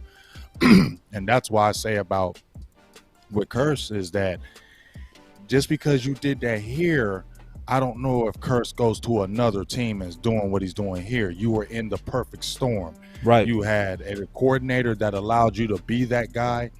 The team allowed you to be that. Just because you make money, we've seen it time and time again, Boston fellas. When a guy gets paid and goes somewhere else, he doesn't fit that scheme. He doesn't match into it. The next thing you know, 5 weeks in, 6 weeks in, he's benched. A year later, he's cut. You know what I'm saying? We've seen it time again. So my thing with Curse is, I don't know if you're going to do that somewhere else. So kind of keep your ear here. But it's going to be interesting with the Dan Quinn thing as it relates to Curse, as my dog Law says. That's going to be that key, Curse and Quinn. Right. Either he's going to be here, or if Dan Quinn go to the Broncos, I'm quite sure that he will be at the Curse Broncos. may go too. Yup. Right. If But Dan Curse- Quinn goes somewhere, Curse I is think also following here him.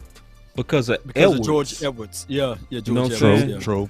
So Yeah. And And- Beast Cowboy, not to cut you off, real quick shout out to JR for the super chat.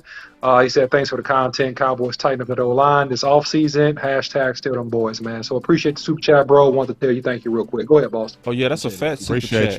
you. Yeah, that's a $20, man. Appreciate that. $20 holla. I always I'm appreciate rich. that, dog. Yeah, so yeah, Curse is a priority also because of his leadership. You know what I mean? So I think when you get a guy that can really bring a certain kind of moxie to your defense, which we haven't seen in the back end of our defense, I don't know, man. The last That oh big nickel. Yeah. Church. I got a question Since Barry for y'all, Church. Barry Church was the last time we really kind of had a solid guy on the back end. You know what I mean? And he not go Barry Church, I guarantee you got way more money than Curse go get. So what you gonna say, I Big? want to ask y'all a question. I want to ask all y'all questions. OC had talked about it. Y'all said it too. This thing with Randy Gregory. Yeah. Because I've been kind of, let's talk about this Randy That's Gregory and the real. contract. Because I threw it out there. I said, yeah, I looked at the average salaries and I was like, hey, $10 million a year would be great for Randy Gregory. People like, hey, Randy Gregory ain't taking no $10 million a year. I'm like, well, if he better, because I don't know if them Jones is going to pay him no more than $10 million annually for no 30-year-old guy. So I want to ask y'all, what do y'all think he would make per year? What do you think what would outprice him from the Dallas Cowboys? If they allow him to test the market, then you know that's some team is going to throw the bank at him. So the Cowboys just got to jump in there and go ahead and sign him for that $10 million. If that's the case in the scenario, I think he go be around. To be honest, I think he go be around 12 to 13 million. I think he go command the money that Montez Sweat received. The thing with him, he is, in my opinion, a weird one, right? Yes. Because Jerry himself has invested so much into him. right? I can see where you want to overpay because you're like, damn, we put years into finally getting Right. this. You know what I'm saying? And for you just to walk away. To let you just walk away. Now, it would take some real balls and moxie. Now, I know Steven could walk away, but will Jerry walk away? This is one Jerry might put his foot down tricky on. one. This is Yeah, a tricky this is one a because they tricky- work this is a so tricky one hard. to me. Yeah, Yep. they invested years. They invested their reputations. They just let this man stay around, and they kept paying him just for the opportunity of what they having now. This is tricky. I would hope, to be honest. Let me ask you this though before you say that. Yeah. Is it trickier than, dare I say, than paying Jalen? Remember they paid Jalen Smith? Jalen Is it was that trickery? easier. It was I think easier it's because trickier because Jalen. of mental. This is mental to me. Yeah, this is mental. Yeah, because this is almost like, in my opinion, see, Jalen was like ready to give a team friendly deal because he was injured, right? So he lost millions not being a top 5 pick like he was projected to be. So when he got a chance to say, okay, you can get millions again, he jumped at it. Hell Well, yeah. Gregory, like, I ain't never had no injuries. I got low tread. I'm still good. I can smoke all the weed I can get want. some money. Yep, I and can get some go money. get money. And I can get some big money. But the thing Smoke is, weed every day.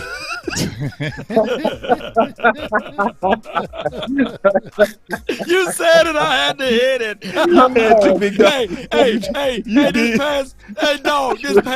This past postseason game, I was like, man, dog, can he just we was smoke killing one that. and then go play? And I said, We was man, killing what that, is he man. We was doing? killing If that. he could We just was settle killing in, that. I wanted to hang Randy Gregory. Come on, Randy Smoke Gregory. weed every day. Come on, yeah, you empty, you're offside, you're holding. I'm saying, like, Randy, won't you, hey, in the break, Go into the tunnel. Go ahead and roll one. Maybe they'll reel you They in. get come just a back little because some bit. may right. Some may Some right may now. right. Some may right. You tackling. Hey, You man, just one more tackling time. people for no reason. Hey, one more Just time. tackling people for no I said- reason. Why are you I said, tackling Randy, that man? man, what you? Smoke weed every I day. said, God, dog. I said, Randy, what are you doing? You're offside. You're holding. You in the face. The officials were gonna blow another one because you were just got doggone choking somebody. I said, baby, you came a long way, but can you? I was like, man, in halftime, won't you go roll one more time? You know, and he would have been okay. But I said, Randy, what is going on? Offside Yeah, again? man. Nah, when he tackled him, that was when he You're tackled listening to nothing but the best. Let's go. Man, I hate Law, bro. Law, Yeah, that was so real. That's the realest thing you can say about that, dog. You're so true on that, Law. I think we was all Shout out thinking to you, that. Randy. Go smoke, bro. What's going on? Go roll one, man. God, dog. So Go take a bathroom break. man. Here's the deal. Here's the deal when you talk about Randy Gregory. Randy Gregory is a freak athlete, but statistically he's underperforming. Yeah. And also Big fan. he's under discipline, right? Which you can attribute to the coaching staff, in my opinion, or his own lack of mental focus or mental health issues. Here's the conundrum with him. If you pay him in or near the top 10, you're looking at 13 to 15 million per year. So that's what he would command in the open market. So I don't believe that you can re-sign Randy Gregory for less than about $13.5 to $14 million a year. I think in an open market, he can command 15 to 16 a year, because let's look at the top 10 paid defensive ends, okay? Here's the deal. And Send me that link. 30? Send me that 30? link, OC, if you can. Okay, I'm At 30 going to though? send you the link, bro. Huh? At 30? He's Yeah. 30. Yeah, at 30, man. At 30, Go because ahead, go ahead, go ahead. pressure. Yeah, at 30 years old, because pressure and pass rush is a premium. So your top per year average guy in the league right now, deservedly so, by the way, I would say, is Myles Garrett at 25 mil. Okay? Then you got DeMarcus Lawrence. Then you got Leonard Williams. Then you got Frank Clark. Then you got Cameron Jordan. Then you got D4 for the 49ers. Then you got Eric Armstead for the 49ers. He makes $17 million a year. He's averaging $17 million a year. That's Eric Armstead, okay? Then, now, here's a no-name guy who most of them don't even know about, who I don't even think is that good. Trey Hendrickson, defensive end for Cincinnati. You don't think he's the that number- good? He's all right. He makes He's 15 all right. million a year. He's a sack guy, though. Like, he gonna he's get a you some He's all right. sacks. But, yeah, Okay, stopping the run. Carl Lawson, Yeah. 15 That's million. a long- Okay, look. Danielle Hunter, $14.4 million a year. That rounds out your top 10. Yeah. What So- you think he gonna That get on rounds the out open market? But look Oh, at I the do- what you gonna get on the those open numbers market got then? him that contract though. That's what I'm saying. You just said OC, right? He could command that, but he underperformed. He only got what, Yeah. 6-7 sacks this year? Yeah. I mean, well, the- that's and- pretty good. I mean, with the amount of games that's he pretty played. good for the amount of games he played. But we can also say, well, I mean, you know, We can what, also pass say rushers you are miss premium. games. Right. You miss games. So the Dallas But Cowboys got leverage. Listen, let me ask you this though, boss, and you guys. I think do you think do you think these other teams will still look at the mental history too? No. No. think so. Not at this point. At all. Yeah, and the reason I say no, Okay. because we know how the league is. Whatever they can get away with, they go get away with it. See what I'm saying? So they'll take All right. they'll take balls with issues. You know what I mean? Okay. And pay balls with issues. But this is what I hope happened. It's in your DM, boss cowboy. Okay. This is what I hope happened. I hope that Randy and the Cowboys come together to truly meet in the middle. Because we know how Steven go do. He go demand what? Team friendly. He go demand it. But in this case, in this rare case, I think they almost can demand it. Because they've been very patient with him. He could have been out the league. OC ain't feeling that. OC, No, you're thinking in terms of reasonability, and you're talking in terms of we did you a solid, help us out. But the OC is talking straight business, okay? And so in Hold this on, world, man, you finna be cutthroat, OC? You ain't what?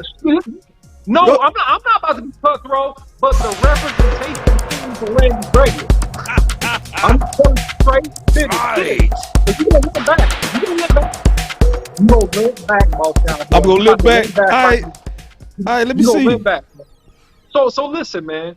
If I'm his free agent, if he's a free agent, if I'm his representation, I'm not going team friendly because of the fact that he is about 30. You only got 3 to 5 prime years left, Randy. We got to maximize this contract right now. What about your family? What about your child?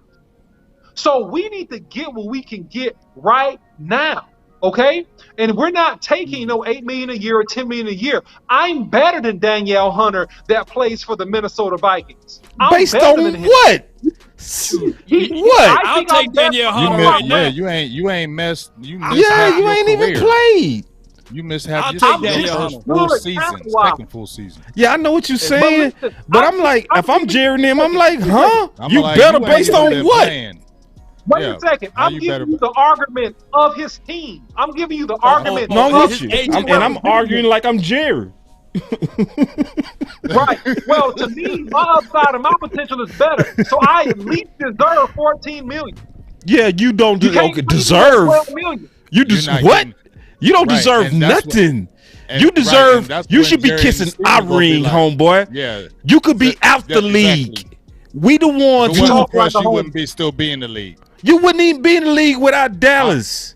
That's Jerry Y'all and I'm talking like Steven. fans. And I'm You talking talking like like Steven fans. right now. I'm talking like Steven All right. right now. You not gonna get that from us because DeMarcus Lawrence was fighting for his money. He Right. fought for his money after he got all them sacks. You see what they did for him? He got 14 and a half sacks. They said, "I prove it again." He got 10 and a half. And they said, "You ain't as good as Khalil Mack." That's what So Stephen Jones said. so what would be the Well, if he tag said though that about for him- Gregory? Oh, that tag gonna be the average the of the tag top gonna be for 5. It's gonna be the average of the top 5. Hold on, let me pull a number.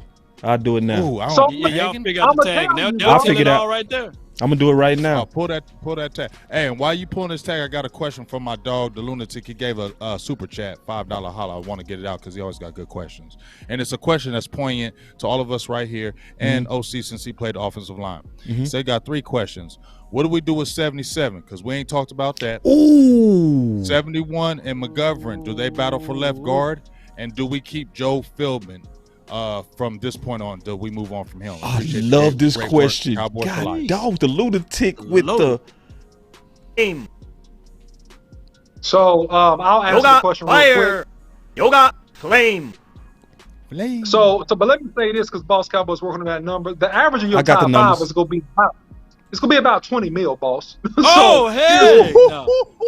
It's gonna be about 20 mil. Yeah, You it's was So that's what I'm not getting saying. that, bruh. listen. You ain't getting He that. That's he my about point. right.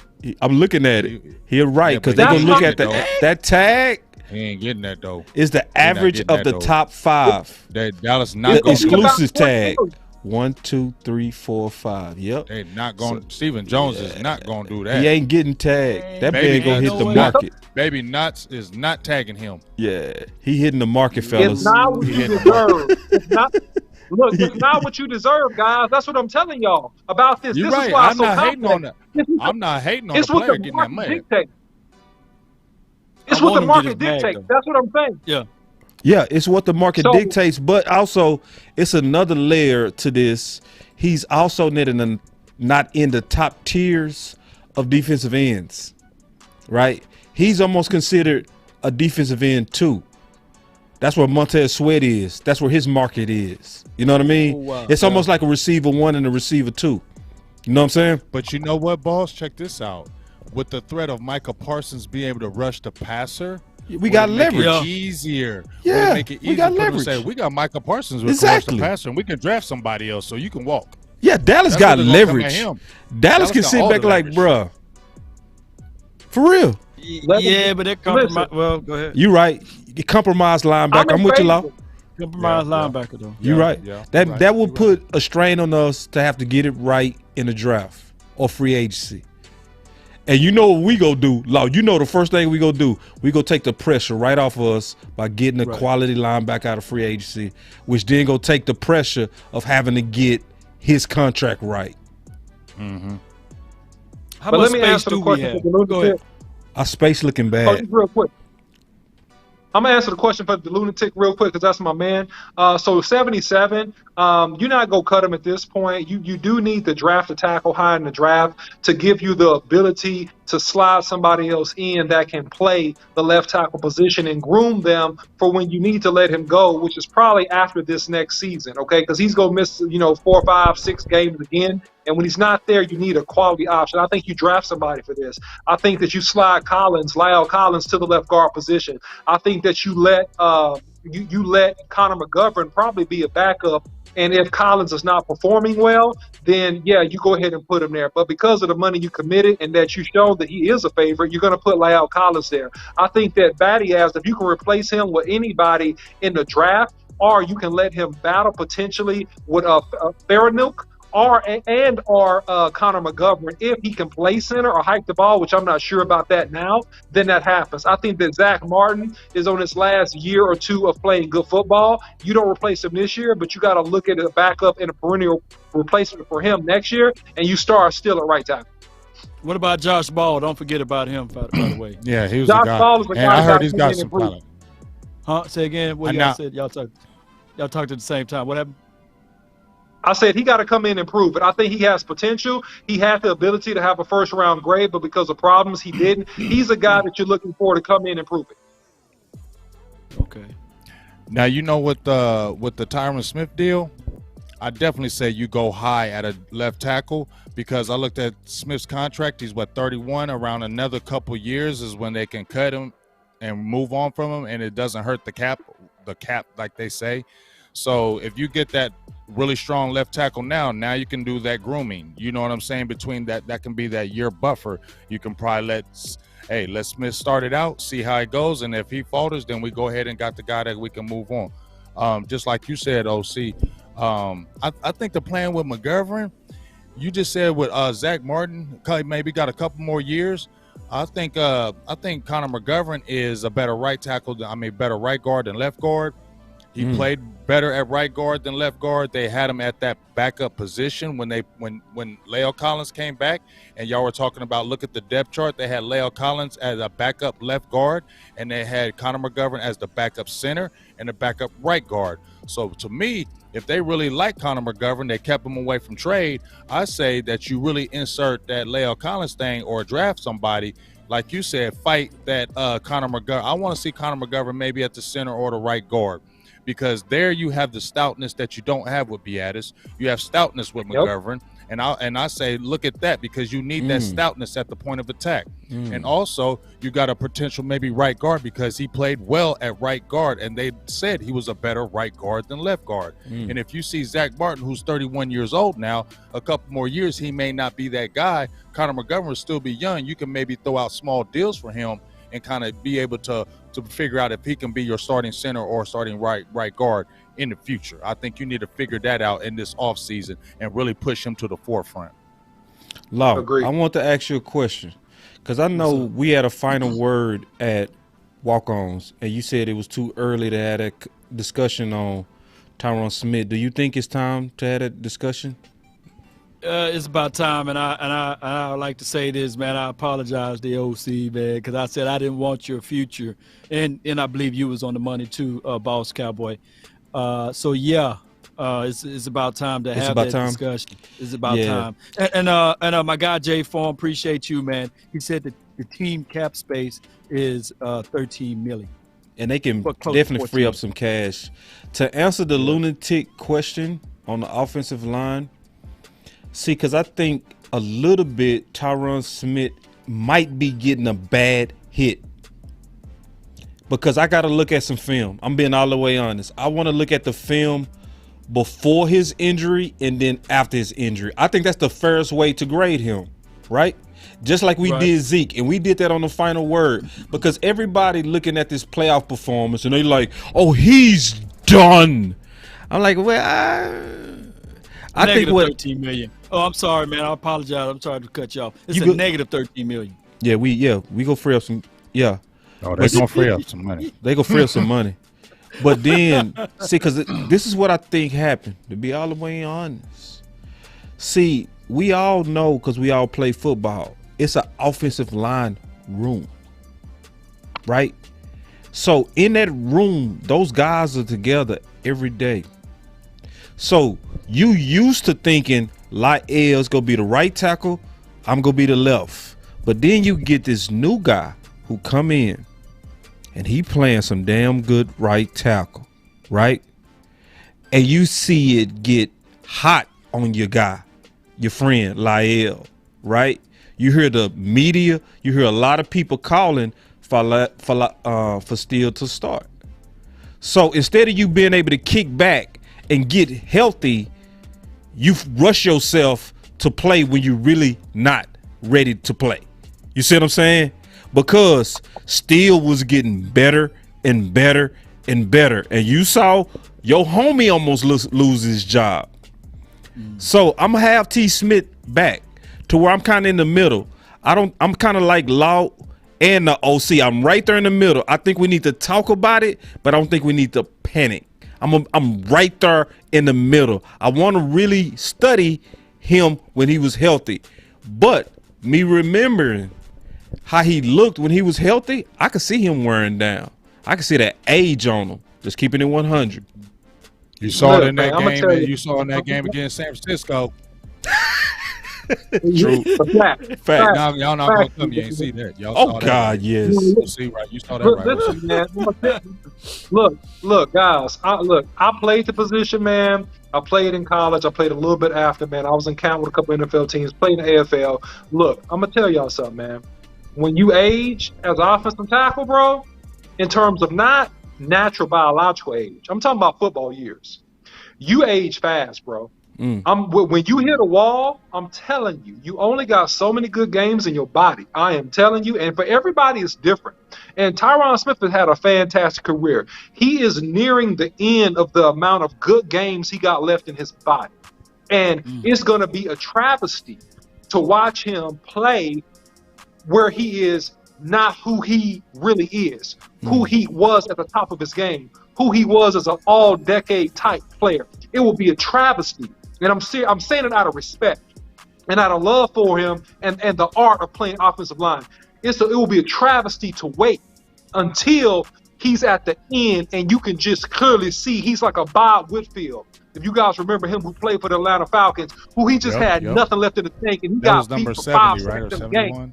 Yeah, number 70. He was a great offensive lineman, and they waited to the end, and then they just took him out of the game.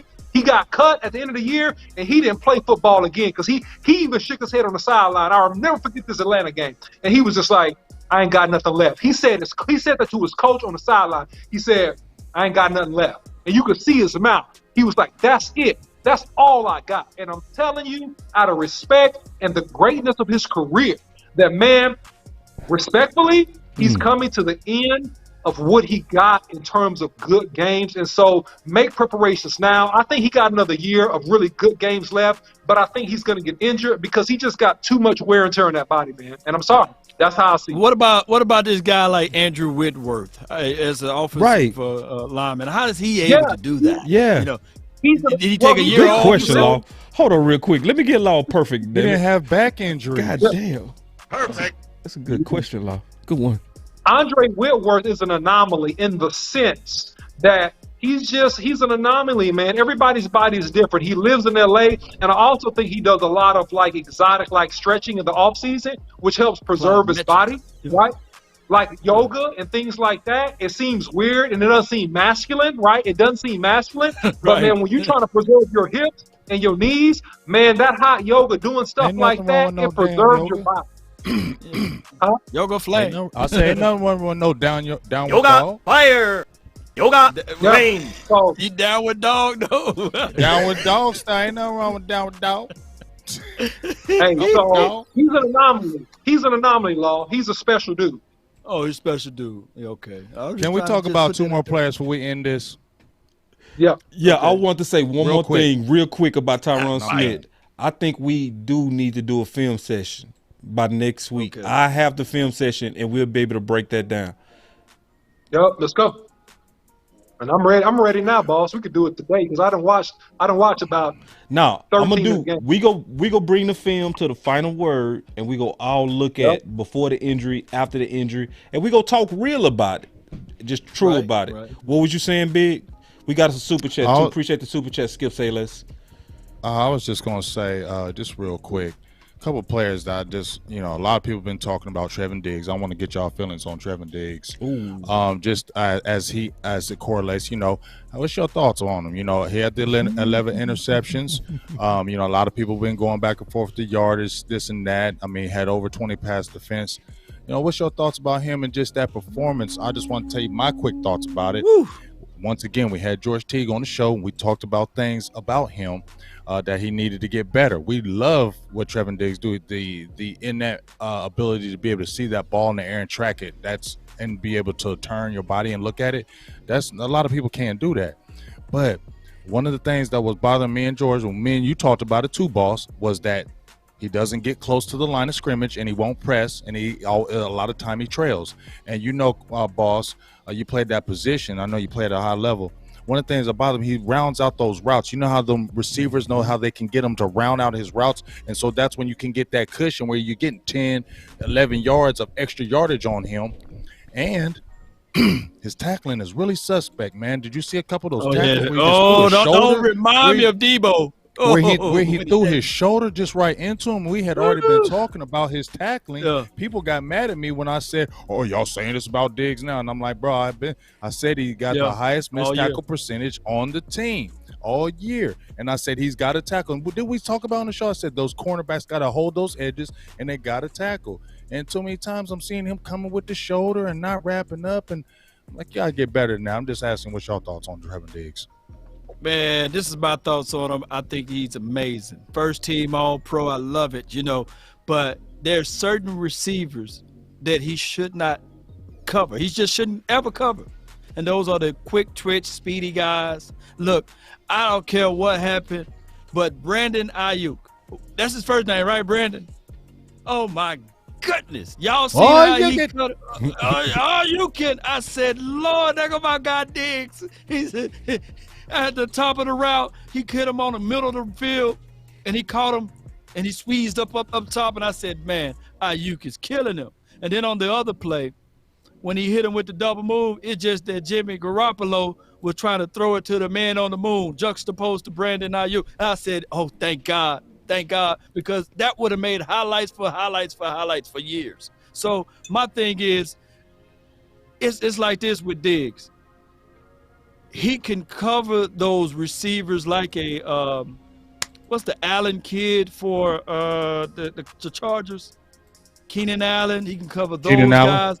I believe he can cover. Look, AJ got him one time, but I think that after that one play, he can cover guys like that with that level of speed against the quote-unquote 49ers. I would have liked to see him on Jennings versus the number one receiver because Debo was too aggressive with him, and Ayuk was just too quick with him.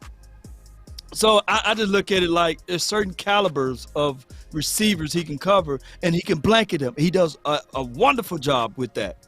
But don't crucify me, Cowboy Nation. I just calling it what it is. He's not gonna press you up out of there, like you said, Big Game James, right? And he's gonna play off ball, and he got great instinct, great instinct as it relates to tracking the ball. But some receivers he just can't cover. And I look at it like this, and I'm not limiting Deion Sanders, but what they did with the scheme of Deion, they would put Deion over the number two receiver and shut that field down, right? And let the other guys roll coverages and cover the number one, and that worked out for Prime. So maybe, just maybe, when you line up Diggs, you still put him on the short. You still put him on those guys, but don't put him on the quick twitch, fast, take the top off the defense guys. That's my thoughts. Diggs is nice, though. I want to show y'all something real quick. I just pulled this up. Watch this. Who we playing, where we at, they're going to be ready. Oh, okay. Since you talking mindset, let me segue this thing in. I'm taking over, boss. My bad, dog. No, Hey, but we're gonna segue since he talking mindset, mental. See, I like it when you able to do this because now we can get right into it, baby. He's talking mindset. There's a brother from another mother, no other. Don't look like Danny Glover, but his name is Trevon Diggs. Talk to me about the mindset that you got a chance to work with. All right, now this is before the Arizona game.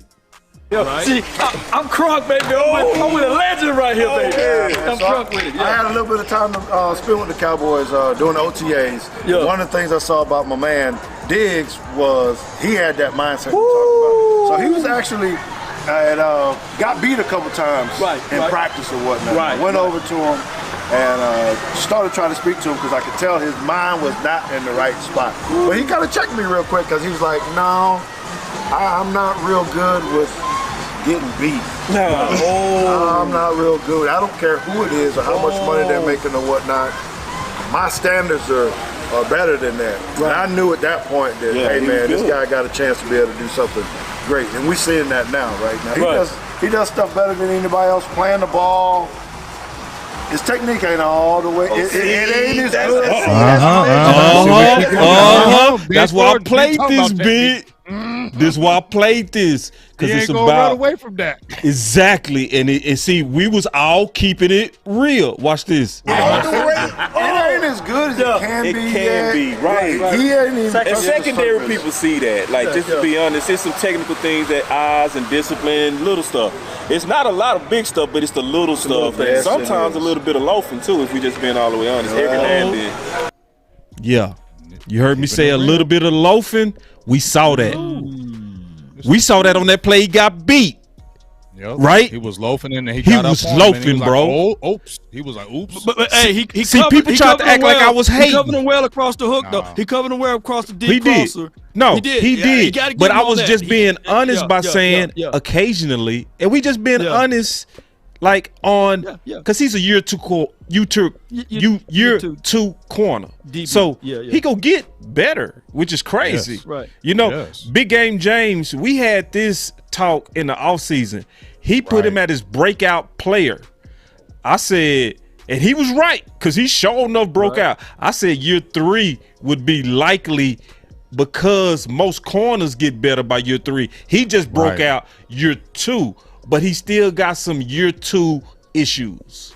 So to look at it in balance, we saw a mixture of super breakout in ball skills, but some technical issues, and just being honest, like I said then, lazy on some time, just straight up. And that's me looking at you based on what you doing. When that dude beat you, you get lazy on the route. You gave up on the route, and we looking at it now. We telling the truth.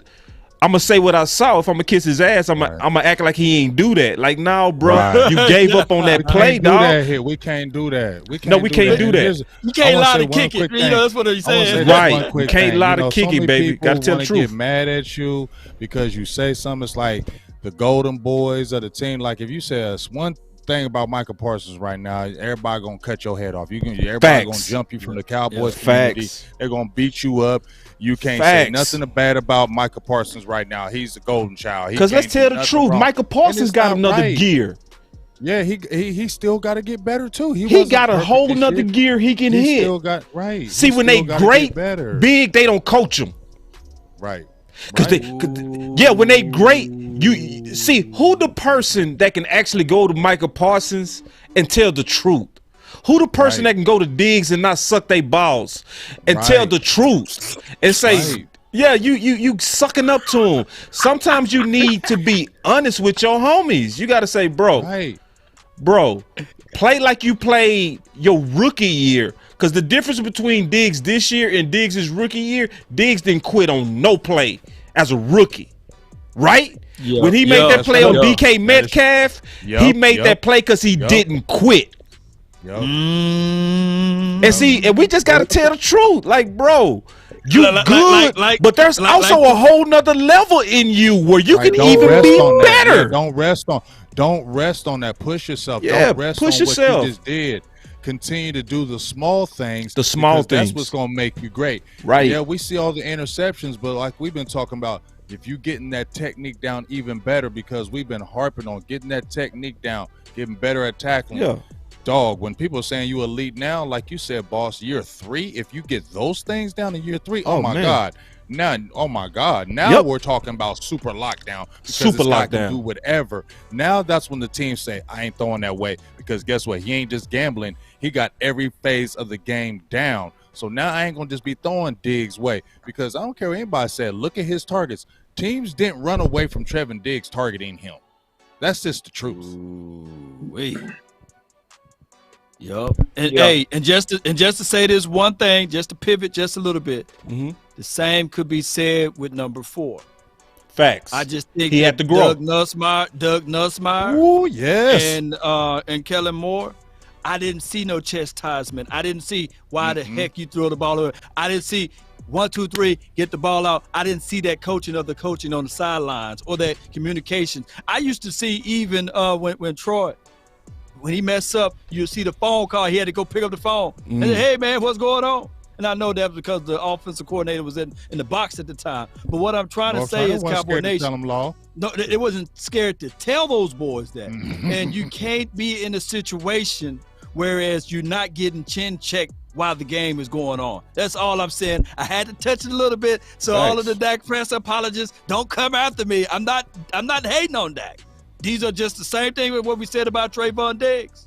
The same thing we were saying about the other players. That you got to have someone on the sideline chin checking somebody. Yep. That's all. That's all. And that's what listen, John Kitna did. I'm from the old school. It ain't no loafing on the field, big dog. No, never. When you on the field, you always at 100%. I'm like Rod Marinelli. When you on the field, you sprint between the whistles. Period. Because luck happens when you hustle, and that's true, bro. Right. Luck happens. He wouldn't have never knocked out that ball from DK Metcalf if he would have quit. He didn't hustle. Yep. Right.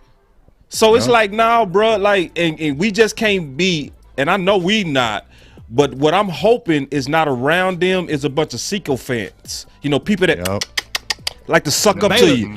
I call it beta males, man. Yeah, beta males. Like, oh, you good, Diggs, you good. Like, who the cares? Like, if I was talking to Diggs, I would tell him straight up, bro, like, you quit on that play, bro. You solid, though. You cold, but you can't do that, big dog. But you tripping. You tripping, dog. Well, you know they beta males, though. Here's the deal. You know they beta males because everybody trying to keep their job, and that's why they lost in the first round of the playoffs. We had a lack of coaching accountability all year. We had a lack of correcting errors the whole year. We got beat on the outside the whole year. We didn't target certain receivers we should have the whole year. We had problems with the offensive line the whole year. So we know it was beta males not doing what they needed to do to correct things going on in the organization. So you don't gotta guess if it was beta males. You know it was beta males. And the problem that's what is Jerry loved bringing little, in. The unsullied. The little foxes spoil the vine. The little foxes spoil the vine. So when you talk about Trevon Diggs, you see a guy, and I said this on the show on Boss Cowboy Sports. I said I project him to probably have a Pro Bowl year. Talking about Diggs, I said that earlier before the season started. But at the end of the day, man, when we get beat on double moves and when we don't tackle, then hey, man, you know it's a part of a microcosm of a larger problem. Oh my God, man. Hey, man, I was watching Game of Thrones. I'm so late, man. But they got this dude named Grey Worm, man. He was an unsullied. Yeah, and unsullied. One of the most beautiful ladies on Game of Thrones. Oh my God, he was falling. He was falling. Oh, that's my girl. Oh my God. Maserati or something. The Sunday. Oh, the Sunday, the finest thing on Game of Thrones. Game of Thrones. Oh, she's so fine. Did you get to the part where they showed it, big dog? Oh my God, man! They showed it. I was like, "Ooh, hold on, let me go back." I said that hurt me, man. I said that hurt when he had the tools he needed at the time. Oh, so with the Unsullied, what they do? Let me explain the Unsullied. See, the Unsullied in Game of Thrones was some military guys that they wanted them to be so dedicated to fighting that they cut their junk off to make sure they had no kind of thoughts but war. But them dudes was freed by somebody on the show. So they was free men and they was able to date women, but they didn't have they was betas. they didn't have no meat. So it was, so when it was time and this girl was like, I'm talking about, this is real true story. She was one of the finest women I've ever seen. I was like, ooh, when they showed her from behind, I was like, and they just sitting there looking. Yeah, and he couldn't do nothing about it. That's kind of like the Dallas Cowboys, and that's on the cool. That's on the cool. I think everybody hit on some solid points with that. Oh my that God. We got and I think Jerry created it, keeping it real. And Law said it best. Law said it best. We got an unsullied organization. Most of the men, we don't have meat. No. Where's the beef? Y'all remember that? No commercial? meat. Where's the beef? No meat. You got no meat. Listen. Now, Big, did you say? Now, did I hear you say? Big, did I hear you say? I just want to be. I want to be clear. Did I hear you say that you had a guest that told you saw our head coach not even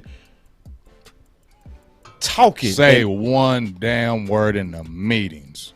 Oh my Just God. sat there. Mm-hmm. And that's when them spider senses started tingling. Talk, bro. Them spider senses started tingling because I'm like, what? Now that's concerning because this dude, because as I said before, man, he got blessed in because I think that's what's a part of the problem with the organization, right? Kellen Moore got blessed in when Mike McCarthy came over, right? You know what they probably told him? Yeah, you can bring whoever you want, but you're keeping Kellen Moore.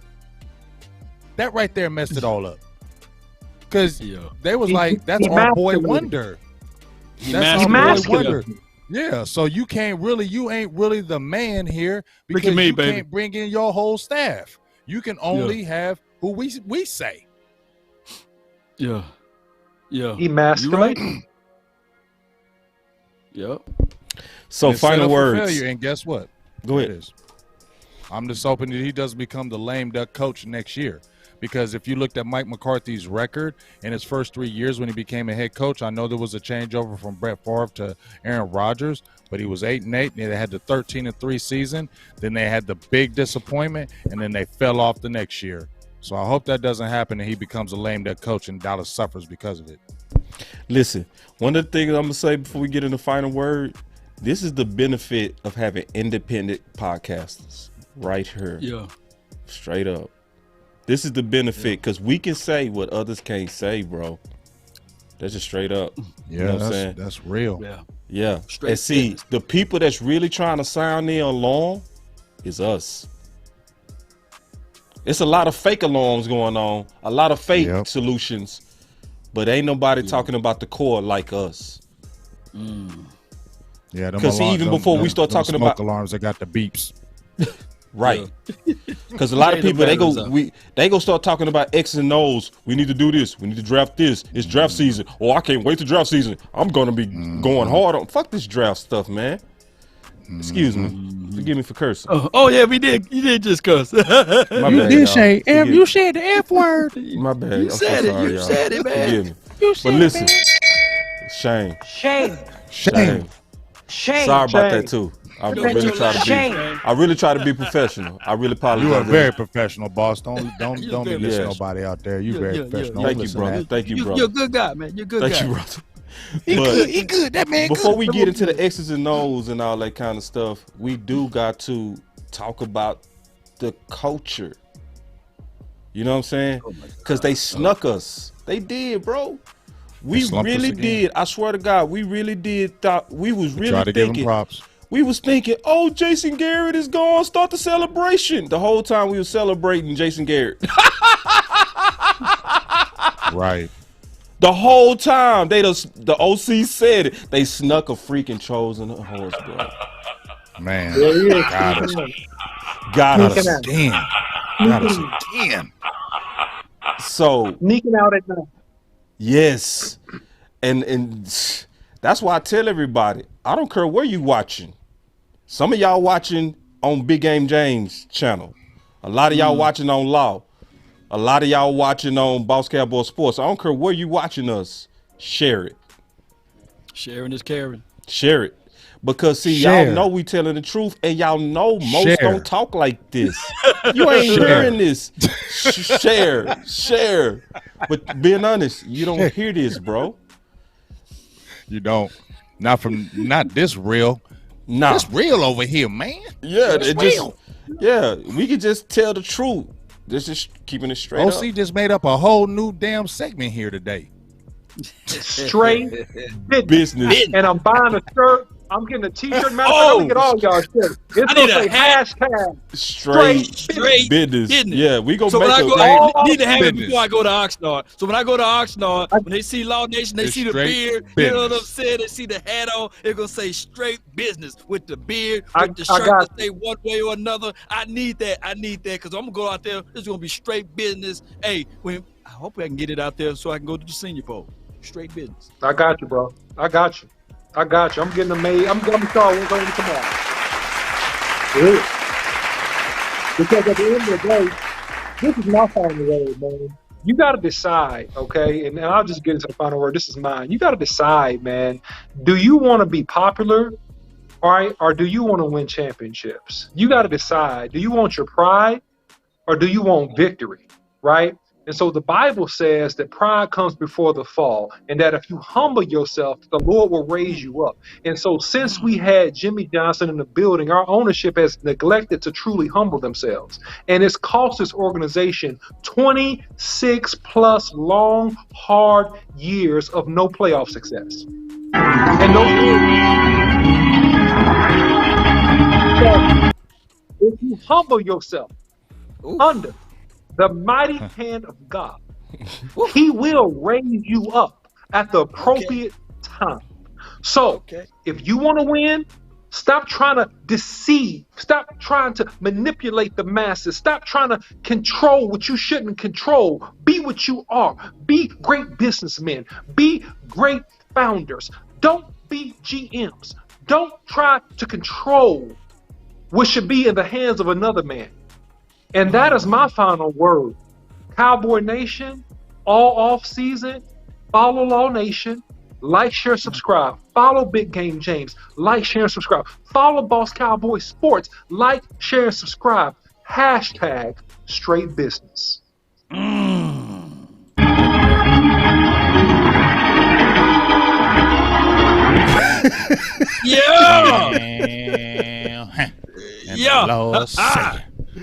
Yeah, that boy good.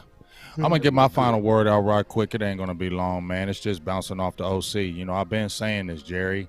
This is just to you, Jerry. I don't even try to believe in curses, bro, but you got a curse right now. And you need to let your pride down. And you said it in the Hall of Fame game when Jimmy Johnson was sitting right next to you. You said, we're gonna go ahead and do it. I'm gonna let you in. And then you lied to us. You lied to us once again, and we didn't see it. And guess what happened? That first round exit. I believe in this curse. Y'all can tell me I'm stupid, dumb, superstitious, goofy, crazy. I don't care. I believe in this curse because that man did help you. Was Jimmy Johnson perfect in this? No. But you did it wrong, and you did that man wrong. He helped create those championships with you. So you have to give him that honor of doing that. And as long as you don't, you're saying, I did this. I made this. And as long as you have that I attitude, the Dallas Cowboys are going to continue to suffer every single year. And so are the fans. And the fans, Jerry, don't deserve this because you got a lot of loyal fans. I've been in this Cowboy game for over 40 years, and I know y'all been in this. I had a show yesterday where people were saying from the 70s, 77, 70. People are invested in this, Jerry. You need to do the right thing because it's the top. We talk about McCarthy. We talk about the players. But as long as Jerry and them keep on doing this and we know what they're doing, Dallas is still going to be a underachieving, talented, false team. Yoga fire. Yoga claim. Dang, boy. Man. That's dope right there, man. Straight dope. Say, listen, I felt that, bro. I felt that. He got to do us right by Jimmy, bro. For real. He got to, man. He got to do us right. As my final word, I would say, I would just talk about some lessons from the season. Lesson number 1 to me is our voice matter. Lesson number 2, our voice work when we have low egos amongst each other. When we're willing to listen to each other. I really want y'all to watch how we interact on this show. None of us had no problems challenging each other, but all of us humble each other to each other. When Law right and I was wrong, I turn around and say, you was right. Tank was the game changer. The OC and Big Game James, even though we fought for over half the season, when it came down to it, both of them boys said, you know what? Cooper the game changer. Now, we fought a long time. Yep. You know what I'm saying? I think we got to learn that as Cowboy fans to have a stronger voice. Because we see our voice matter. But it's about having a stronger voice so that we can keep the pressure on. And I mean this because right now, we all got to fight for Cooper, bro. Because we see these cats will literally destroy opportunities over pride. They would sit there with a straight face and say, Dez is not as good as Hearns, and look at you straight in your face. And then panic and then give up a first to go get Cooper because you already know you messed up. And now y'all looking like y'all getting ready to play that same game with the dude who blessed you out of your own failures.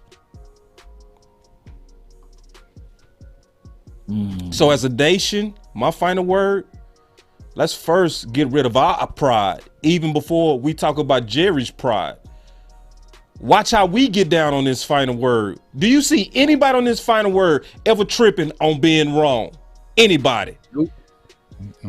Now we gonna fight for our points when we believe it, but once we see it, what Loss just say? He said, yeah, bro, I fought you hard, OC, but now looking at the whole season, I think you was right. He did that openly, bro. He didn't have to do that. I didn't even ask him to do that. I just asked him one question. I said, do you still think, is it time to have that conversation? And he was like, nah, we need to have that conversation because it's not about being right. It's about what's right for the Cowboys. Right. It's never about being right. It's never about being right. And I'm being honest, Big, Law, OC. I watched us get in a whole lot of pride over issues that didn't need no pride. Yep. Right. That's why we fell down, dog. Pride. Pride, bro. OC started it off. Our OC started it off perfectly, and we've all been talking about it. But it was just the pride. It was the pride of you doing that. If you would have just left stuff alone the way it was rolling, the way it was, you would have been good. But that pride of, I got this, I'm doing this, that, man. Bro, it hurt. Bro. It just hurts. It hurt, bro. This Super Bowl tip. hurt worse. This team hurt a lot because we all knew. You had it all. Listen, dog. Big Game James, he has never one time I've ever done a show with him or listened to him start talking Super Bowl mid-season. Never. Never. So to the point you thought that you would think that he pessimistic about it. You would think that's pessimistic, but he not pessimistic. He was just always like, bro, they done tricked me so many times. But to know after the season that you got a Trojan horse, after you really look at the details and you say, this Kellen Moore was a Trojan horse. Oh my, this dude was a Trojan freaking horse. We celebrated Garrett gone and was also really celebrating Garrett coming back. They got us and it don't feel good. But don't quit, Cowboy Nation, Cowboy World. That's why we ain't quit. Did we take a break? Nope. No, we did a 2-hour show. No, we see the truth. Back to work. That's why I put on a thumbnail, no damn days off. It ain't no days off, man.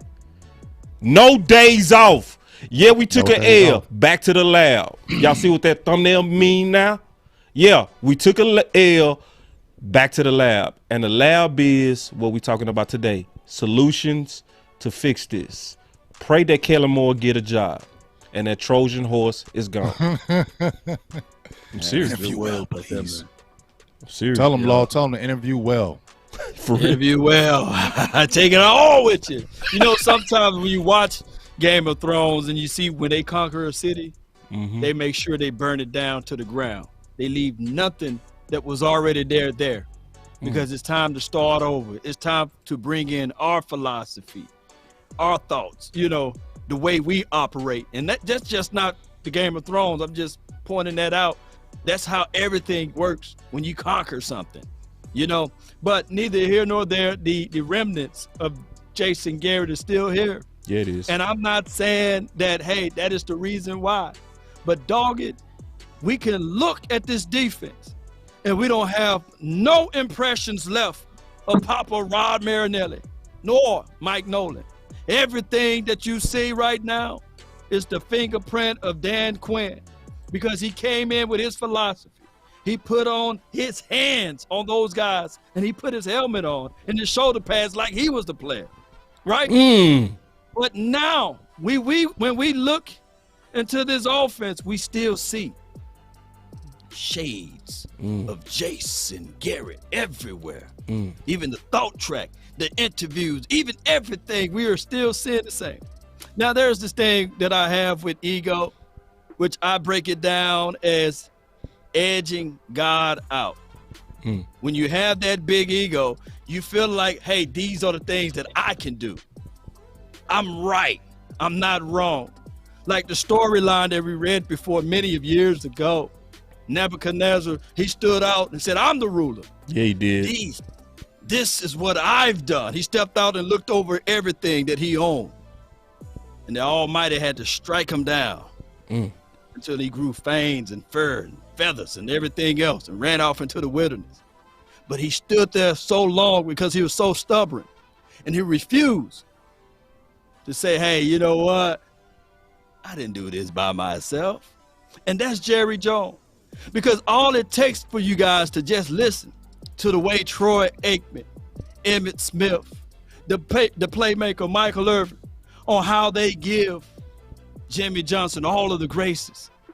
And when he got inducted into the Hall of Fame, all of those guys had wet eyes. Not a dry eye in the building for the former players of the Dallas Cowboys. And a third of you guys that's watching right now, y'all knew how much Jimmy Johnson means to this team. For them to sit back and say on national TV, he will be entered in to the Ring of Honor. Now, it's quite strange to me, that centennial game, what have you, that would have been a perfect game for them to lift up Jimmy Johnson and put him in the Ring of Honor there, right? But it ended up that we didn't do it that game. And look how that's when everything become misery for the Cowboys. That's when everything became the wastefall of not being the same Cowboys before that time frame. And we all had that feeling, Big Game James, about that curse situation. Jerry, do us all a favor. Please. And put the man that coached those guys that's in the Ring of Honor, in the Ring of Honor. Just do that, get it off of it. Because we just sing that nobody know the day nor the hour. One of the greatest announcers, the commentary of this game, passed away. It would have been nice for John Madden to see Jimmy Johnson enter the ring, right? Nobody know, man, when it's your time. That's all I'm saying, Cowboy Nation. The off season is long. I'm not going to turn off the light because I'm going to still burn the midnight oil. I will be doing some film breakdown of Jordan Davis because that's what everybody said. Saying, hey, Law, you got to check out that big boy from Georgia. So I will be doing that. And that's all what I have for this particular heading into the off season. Let's go, Cowboys. Pick y'all head up. We still support this team. We ain't folding up like a wallet or a lawn chair. Let's go. No days off. Oh, and shout out to Dak Prescott for apologizing of agreeing with the fans that threw the bottles and all of that stuff at the officials. Because somebody hit me up and said, Law, I was at that game. And even though the people were targeting and throwing the water bottles to the officials and throwing objects to the officials, one of those things hit the cameraman who had nothing to do with it. You see, sometimes people, you got to look at the bigger picture. You got to look at the bigger picture and behave and do better in life. Come on, Cowboy Nation. We got, collectively speaking, I know it's been 25 to 27 years, however, but we got to make sure that we keep our ground and keep our sanity. Yeah, man. Great final word. Shout out to Albo for the super chat, bro. Appreciate you. All right, so let me see which button I'm gonna hit. I'm gonna hit this one.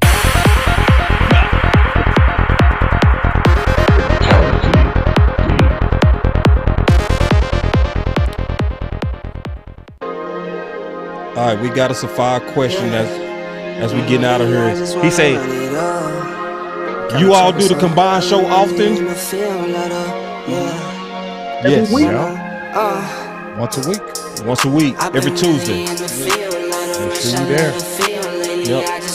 So, Jerry, do the right thing. If Jerry do the right thing, please do the right thing. What do you have to lose? What do you have to lose? I also want to say, everything to gain. Y'all make sure y'all keep up with all the channels, because this is the time where the best of us shine. This is where Law go hard, Big go hard, and Boss Cowboy Sports. We finna kill this offseason. We finna wreck this offseason. Y'all get ready. The final word. Videos, baby. Oh yeah.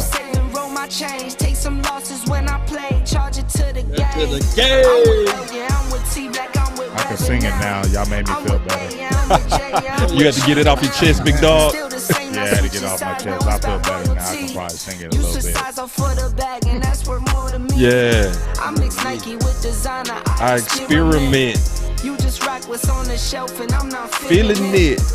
Come on. But baby girl, it's nothing real as this. Can't trust a soul, I keep a hammer, call it too legit. Why you not entertained? Great show.